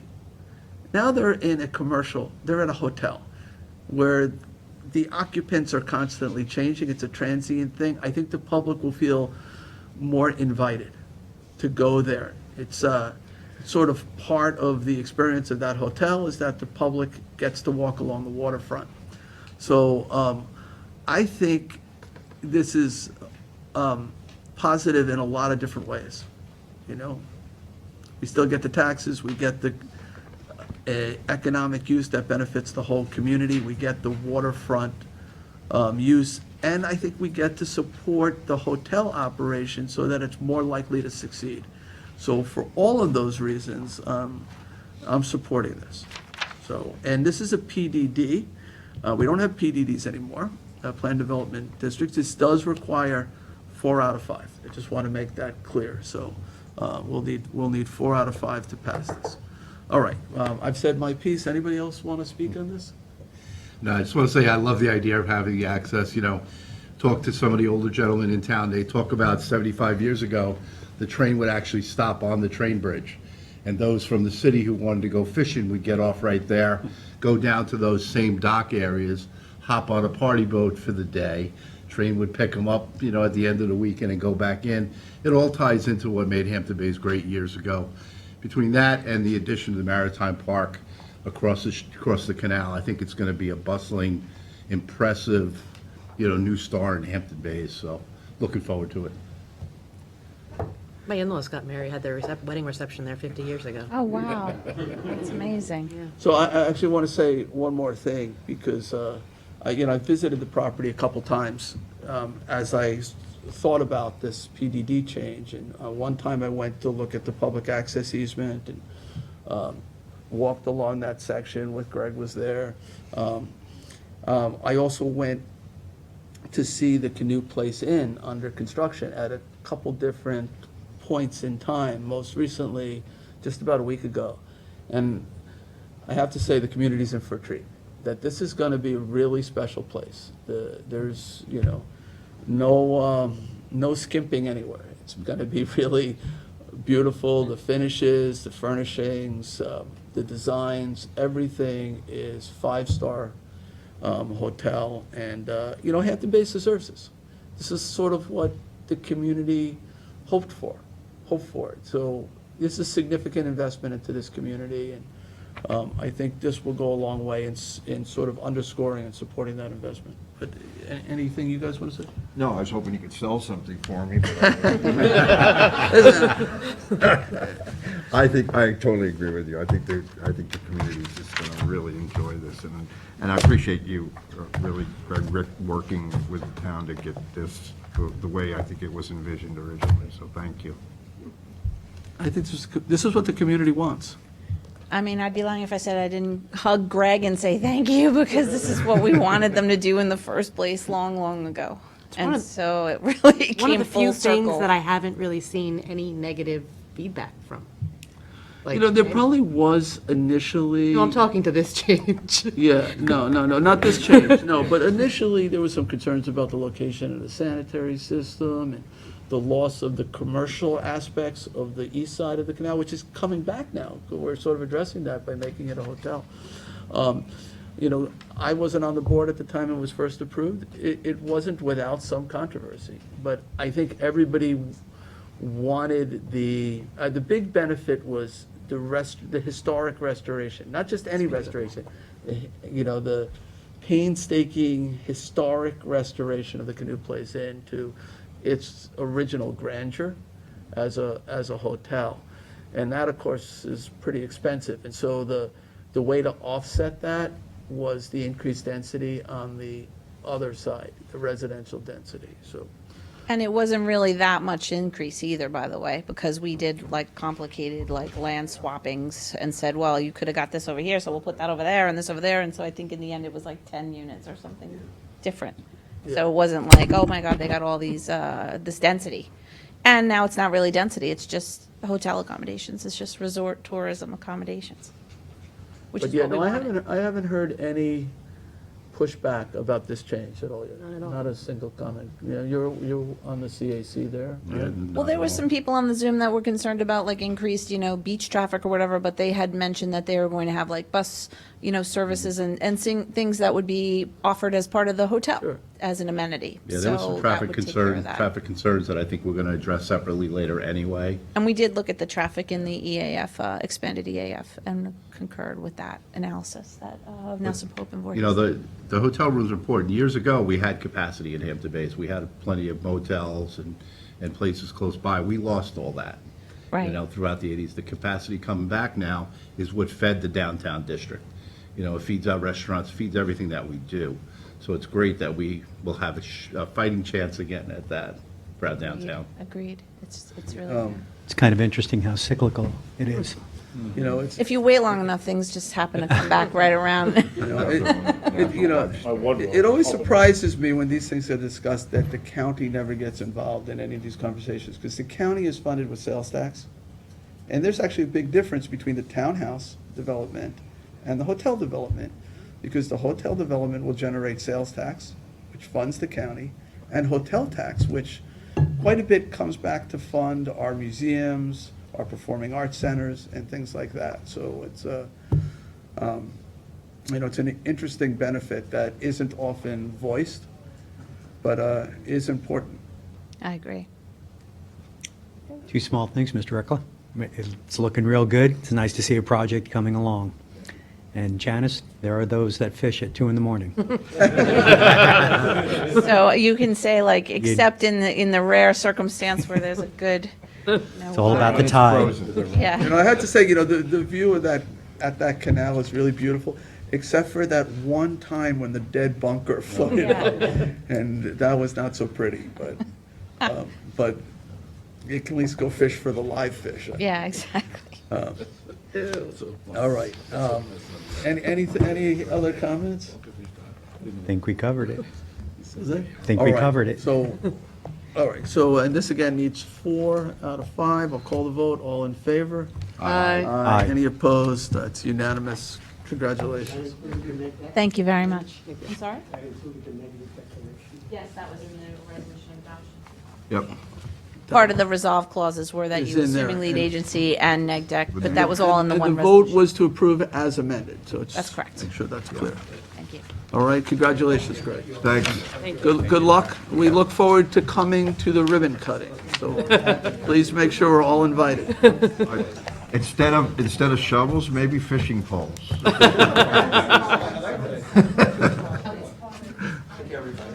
Thanks. Thank you. Okay. Not too many Thanks, sir. additional jobs. Where are we? Okay. Page 12. I think it's more. All right.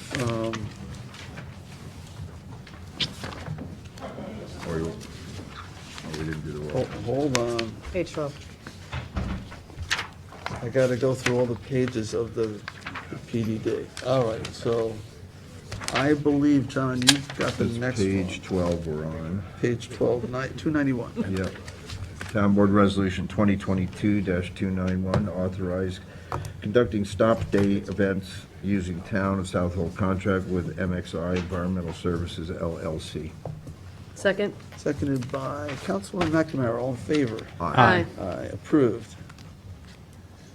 Town Board Resolution 292 of 2022, authorize in-kind replacement of pilings and selected dock repairs at Bishop's Marina. Second. Second question on this, when you say in kind, are we replacing creosote pilings with creosote pilings, or no, we're gonna go to green, hard, non-treated woods? Do you know? I do not. Well, I'll tell you what, let's approve it, but if you could just check, I think, I don't know what the town's I don't policy believe they is can any longer. on ACQ, but I know a lot of places don't allow these like chromium, arsenic products. And so I will double check on that. I suspect that we're replacing old pilings that may have been pressure treated with ones that are not, but if you could just double Yep. check. All right, so there was a motion and a second, all in favor? Who's the Aye. second? I think Rick, you seconded, right? Councilman Martell seconded. Approved. Town Board Resolution 293 of 2022, authorized purchase of heavy-duty parts, Sterling Mack Ford Kenworth Peterbilt International Freightliner from Trucks Incorporated using the Suffolk County contract. Second. Seconded by Councilman Schiavone, all in favor? Aye. Approved. Town Board Resolution 294 of 2022, authorizes the supervisor to enter into an agreement with CCSI MX Appliance for guest wireless. Second. Seconded by Councilman Bouvier, all in favor? Aye. Approved. Town Board Resolution 295 of 2022, authorized supervisor to sign contract extension for highway signs, posts, and appendagers with Osborne Associates Incorporated and American Traffic Safety Materials Incorporated. Second. Seconded by Councilman McNamara, all in favor? Aye. Aye, approved. Town Board Resolution 296 of 2022, authorized the supervisor to sign a water supply agreement with Campo Brothers Associates LLC as it relates to the cluster subdivision known as the Woods at Hampton Bays. Second. Seconded by Councilman McNamara, all in favor? Aye. Aye, approved. All right, 2022-297, authorize the supervisor to execute a 2022 license agreement with St. Joseph's College for use of the Danzy Athletic Center for lifeguard training. Second. Seconded by Councilman Martell. Just on the motion, I did reach out to Kristen about this one, asking why we weren't using the eastern campus of Suffolk County Community College as it's closer, and apparently they did not have time available that we could use, which was unfortunate. So hopefully next year she's going to apply much earlier and try to get in there. I was a little disappointed because as I was a legislator at the time that we got this funded at the county, it was basically a $20 million athletic facility with this beautiful indoor pool. And one of the reasons that propelled me and that I argued with my colleagues in favor of this was we would be able to train the local lifeguards at this facility. And so I was a little bit disappointed that we're not able to yet use that for lifeguard training. It's an amazing facility. John knows, he's been there, but Yeah, unfortunately, it was closed for a period of time. For the quite a pandemic. while, not until just recently, as a matter know. of fact. So I think that might have had something to do with That it. could have. So, if we reset for next year and. yeah. Hopefully, this resolution will read Star Aqua Center in the next couple Yeah, of one day years. it might be the Star Aqua Center, exactly, but that could be a few years out. Mhm. All right, so we had a motion, second, all in favor? Aye. Aye. Approved. The next one, 298, is co-sponsored with Councilman Schiavone. It authorizes the supervisor to execute an intermunicipal agreement with the Village of North Haven as it relates to the management of 19 Sunset Beach Road. Second. Seconded by Councilman Schiavone.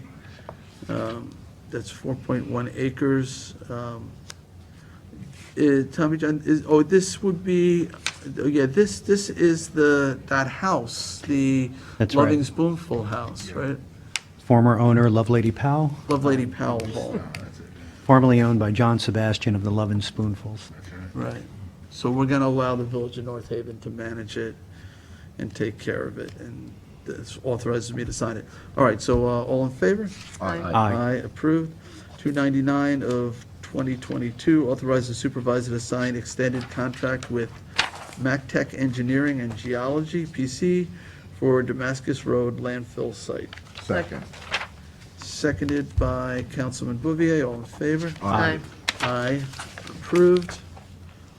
300 of 2022, authorize the town to participate in the Environmental Facilities Corporation's Clean Vessel Assistance Program operation and maintenance project to support the Bay Constable's Pump Out Boat Program for 2022.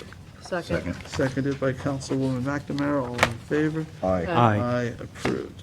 301 of 2022, award and authorized contract for South Fork Commuter Connection Shuttle Services. Second. Seconded by Councilman Scavone. All in favor? Aye. Aye. Aye. Approved. The one thing on this, and I'll have to check with, I think, Tom Neely. I know Assemblyman Thiel was working on changing the funding in the budget so we wouldn't be locked into bus transportation, that we could maybe do vouchers for Ubers and taxi cabs. Rerouting the funding from STOA, so we could Right, so- have more options with the state funds And- for last mile transportation. So this is a contract with Hampton Hopper that will go, sounds like it goes to 2023 of next year. So I just maybe need to just double check that, whether there's been changes there. Okay. All right, but this authorizes me to sign it, so I'll just check before I sign. For everybody's information, I rode the train last week. There were 67 people traveling across the canal east in the first train, and then the second train, there was 12 people. So the first train was quite full, happy people. All right, Using good. the train, and that's early in the spring, so I think it's a Yeah, a good lot of the program. school districts that are out east are taking advantage of it, you know. Most of the folks went to East Hampton and Amagansett, Okay. which is good. That means they're not driving across the town, our town. Well, this is the time of year that traffic starts to get worse each day, so maybe more and more people will opt for using this service. All right, so, motion, we had a motion and a second, all in favor? Aye. Aye. Move, I think Tommy John was the second. I was. All right, 302-2022, award and authorize supervisor to sign contract for Southampton Volunteer Ambulance, excuse me, flashing beacon with Commander Electric. Second. Seconded by Councilman Scavone. All in favor? Aye. Aye, approved. Town Board Resolution 303 of 2022, award and authorize supervisor to sign contracts for street sweeper parts and gutter and rear brooms to Malvisi Equipment Company and Trias Incorporated. Second. Seconded by Councilwoman McNamara. All in favor? Aye. Aye. Aye, approved. 304 of 2022, recall and amend, authorize the supervisor to sign a contract amendment with Nelson, Pope, and Voorhees, LLC, in connection with the preparation of a supplemental generic environmental impact statement for the proposed Riverside sewage treatment plant, hamlet of Riverside. Second? Seconded by Councilman Martell. All in favor? Aye. Aye. Approved. Town Board Resolution 305 of 2022, a resolution accepting donation of doors by Lawrence and Carol Wolf and authorizing the supervisor to sign a hold harmless agreement. Second. Seconded by Councilman Bouvier. All in favor? Aye. Aye. Approved. 306 of 22, authorize supervisor to sign agreement to lease the premises known as 271 Flanders Road, Riverhead, to Long Island Head Start Child Development Services, Inc., and to the Children's Museum of the East End. Second. Seconded by Councilman Scavone. All in favor? Aye. Aye, approved. 307 of 2022, 20 Shinnecock Road, Hampton Bays, reject second RFP. I'll explain it if I get a second. Second. Seconded by Councilwoman McNamara. This is the Bel Air property. We did do an RFP, trying to get some proposals. We actually got a few, but something in the process, some of the people who wanted to get notified, who had, I guess, checked off the box that they wanted to be notified for this type of bid, were not notified. So we're going to need to do it again. But Janice has some ideas as well in terms of how we should approach it. We're trying to get the flow at the Bel Air grandfathered by the county, and we're very close to that point. But to finish that process, there's some additional steps that need to be taken. So I'm going to ask Janice to come to work session, take you guys through that, so that we can, reach a conclusion on the Bel Air property. So is there a clock running on this? Because there have been some statements made at the CAC meetings that had you not done something with this property in 3 or 5 years, it would revert back to a park. There was, I remember in the initial hearings that we would, would try to find the private sector for it. We're not really at the point where we can even convey it to the private sector, so we're still trying to get through the process of the county just recognizing the flow. So I don't believe that clock's even started yet. That's sort of, if we can't find people, we're having no problems finding people who want to buy this property and do tourism-related functions. It's the county, and I always knew this was going to be an issue, is I think this was one of the reasons why the private sector wasn't acquiring this property when it was for sale, is, getting through the health department is a bear. It's challenging. Right. So we believe that they're going to recognize 15 or 16 motel units and a house at that property. And then it will have to then go to an IA system. They'll grandfather the flow provided an IA system is put in. That, and if it is, they will allow the hotel to reoperate. So, until we have a flow from the county, we can't really sell it. And that's a problem. So, I know some people wanted it to be a CPF park. I had some concerns about that. Ultimately, we voted to try to keep it as part of the tourism economy if we could. Correct. We just heard the Canoe Place Inn and how the hotel could potentially be beneficial in this spot, next to a restaurant, across from a little market and walking distance to the beach. We felt could support the hotel, the tourism economy. It really we haven't had a chance to actively go that route because we've been stuck at the health department for years now, right, Jim? I mean, yeah, and yes, and I'm not aware of any reversion language, in our purchase. The board, as the supervisor mentioned, there was some interest from some people to just utilize our CPF and purchase it in the park. We've obviously done that in other properties. The board here, to their credit, felt they wanted to do something different, and so hopefully at the end we'll have something that we can, be proud of here. So. If it did end up a park, it's better it's not a CPF park, because then at least you can do craft shows and farmers markets and things like that. But that was really, if we weren't able to, if nobody from the private sector was interested in this property, that after a couple of years, I said, yes, let it be then a See, park. that statement right there leads them to think that in a couple of years. Right, a becomes couple a of years, but what's the starting point for that? Just clarifying. Yeah. Thank you for that. There's definitely an interest from the private sector. It's just a matter of how again, one of the issues, obviously, one of the bigger issues is the septic and the density on the site, because it has had this kind of sordid history with, the operator there, and it was one of our biggest concerns is why we purchased it in the first place, because the operator that we felt was overutilized the property, had carved the units Yeah. into, divided them into two where they should have only been, Right. instead of 11 units, Right. so that it was 20 units. We felt they were unsafe. Fire marshal felt they were unsafe. We were hoping even at that time that the property would be sold to a private sector. We encouraged people to step up and try to do that, but at the end of the day, because of what the supervisor mentioned, we felt it best to us to buy it now, and then hopefully we'll be able to have somebody, Yeah, we were hoping a new private owner would run it as a hotel and not as an apartment. And particularly with all the violations on the property and fire safety concerns. It was a challenging period. It's very challenging. And, it was for sale, and we felt the right thing to do with the town to step in through an urban renewal plan that we adopted and acquire the property, get the permits in place, and then convey it.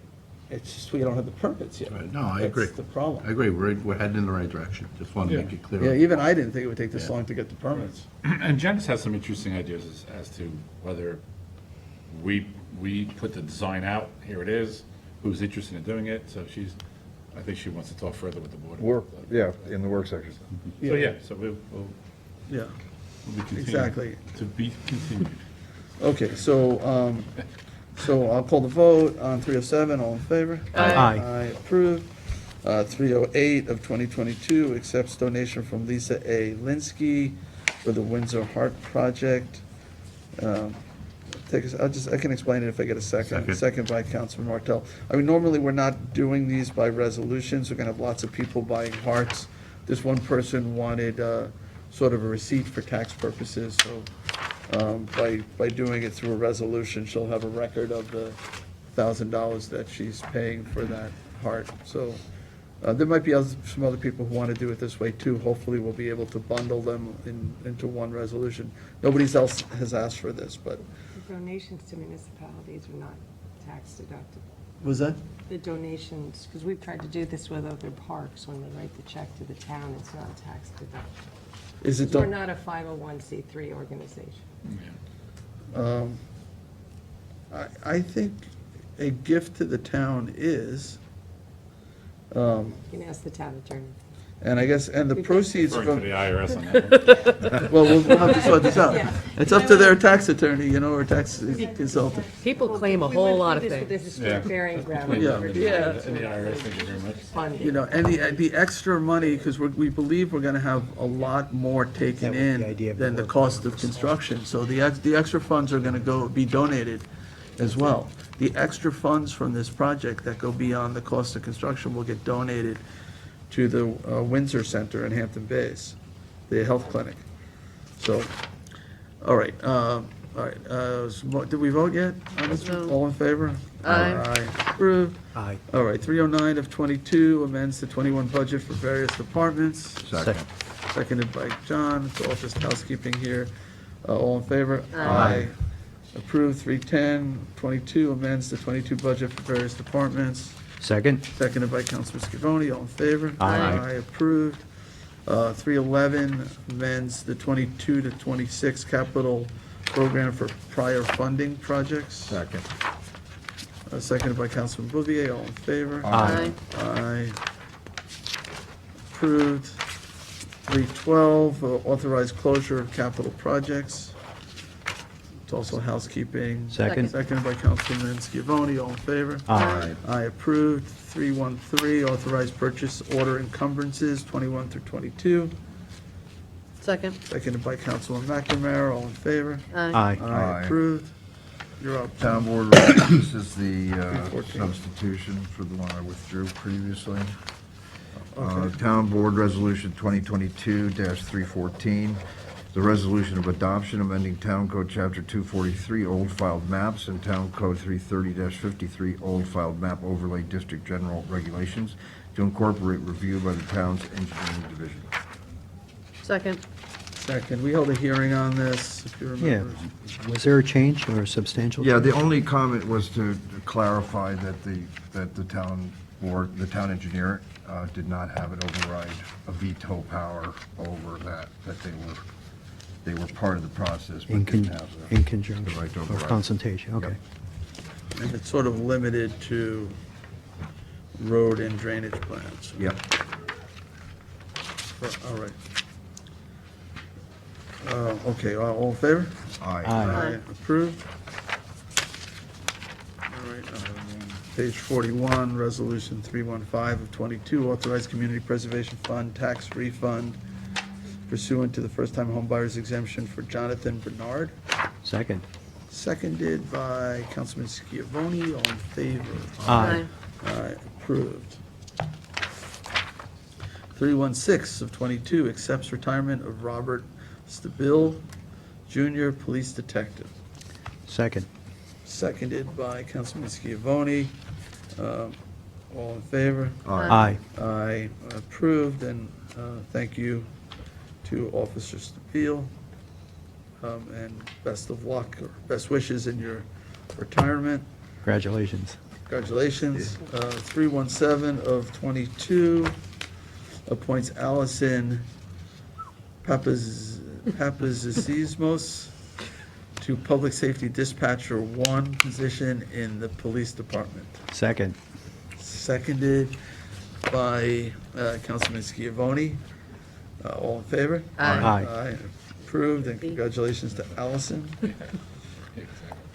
318 of 22 appoints Jason Hoffman to Public Safety Dispatcher 1 position in the Police Department. Second. Seconded by Councilman Martell. All in favor? Aye. Aye, congratulations. It's approved. 319 appoints Blanca Santos Hernandez to minibus driver position in Senior Services, Transportation. Seconded by Councilwoman McNamara. All in favor? Aye. Aye, congratulations. 320 of 22 appoints Brian Coriali to scale operator position in Waste Management. Second. Seconded by Councilman Bouvier. All in favor? Aye. Aye. Aye, approved. 321 of 22 appoints Christian Toledo to heavy equipment operator position in Waste Management. Second. Seconded by Councilman Bouvier. All in favor? Aye. Aye. Aye, approved, and congratulations. 322 appoints John Belansky to heavy equipment operator position, Waste Management. Second. Seconded by Councilman Bouvier. All in favor? Aye. Aye, approved, and congratulations. And congratulations to the town, because this has been hard to get staff. Yeah. So we really need it in waste management. Yep. 323 of 22 appoints Elizabeth Fellini to environmental technician position in CPF.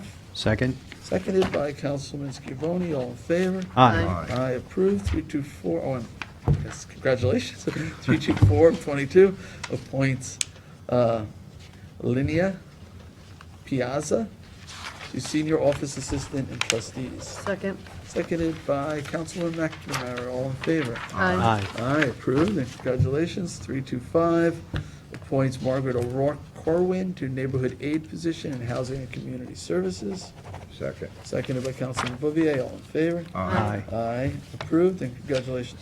Okay, 326 of 2022, authorized transfer of Matthew Charters, planner to Town of Riverhead. Second. Seconded by Councilman Bouvier. It's an individual who's going to be working in the Town of Riverhead, as working in, I think, our planning department. So our loss is their gain. Heard good things about Matthew. Yeah, Matt's a really good guy, and it is a loss, so I wish him well, but I'm sorry to see him go. Yeah. All right, so we have motion and second. All in favor? Aye. Aye, approved.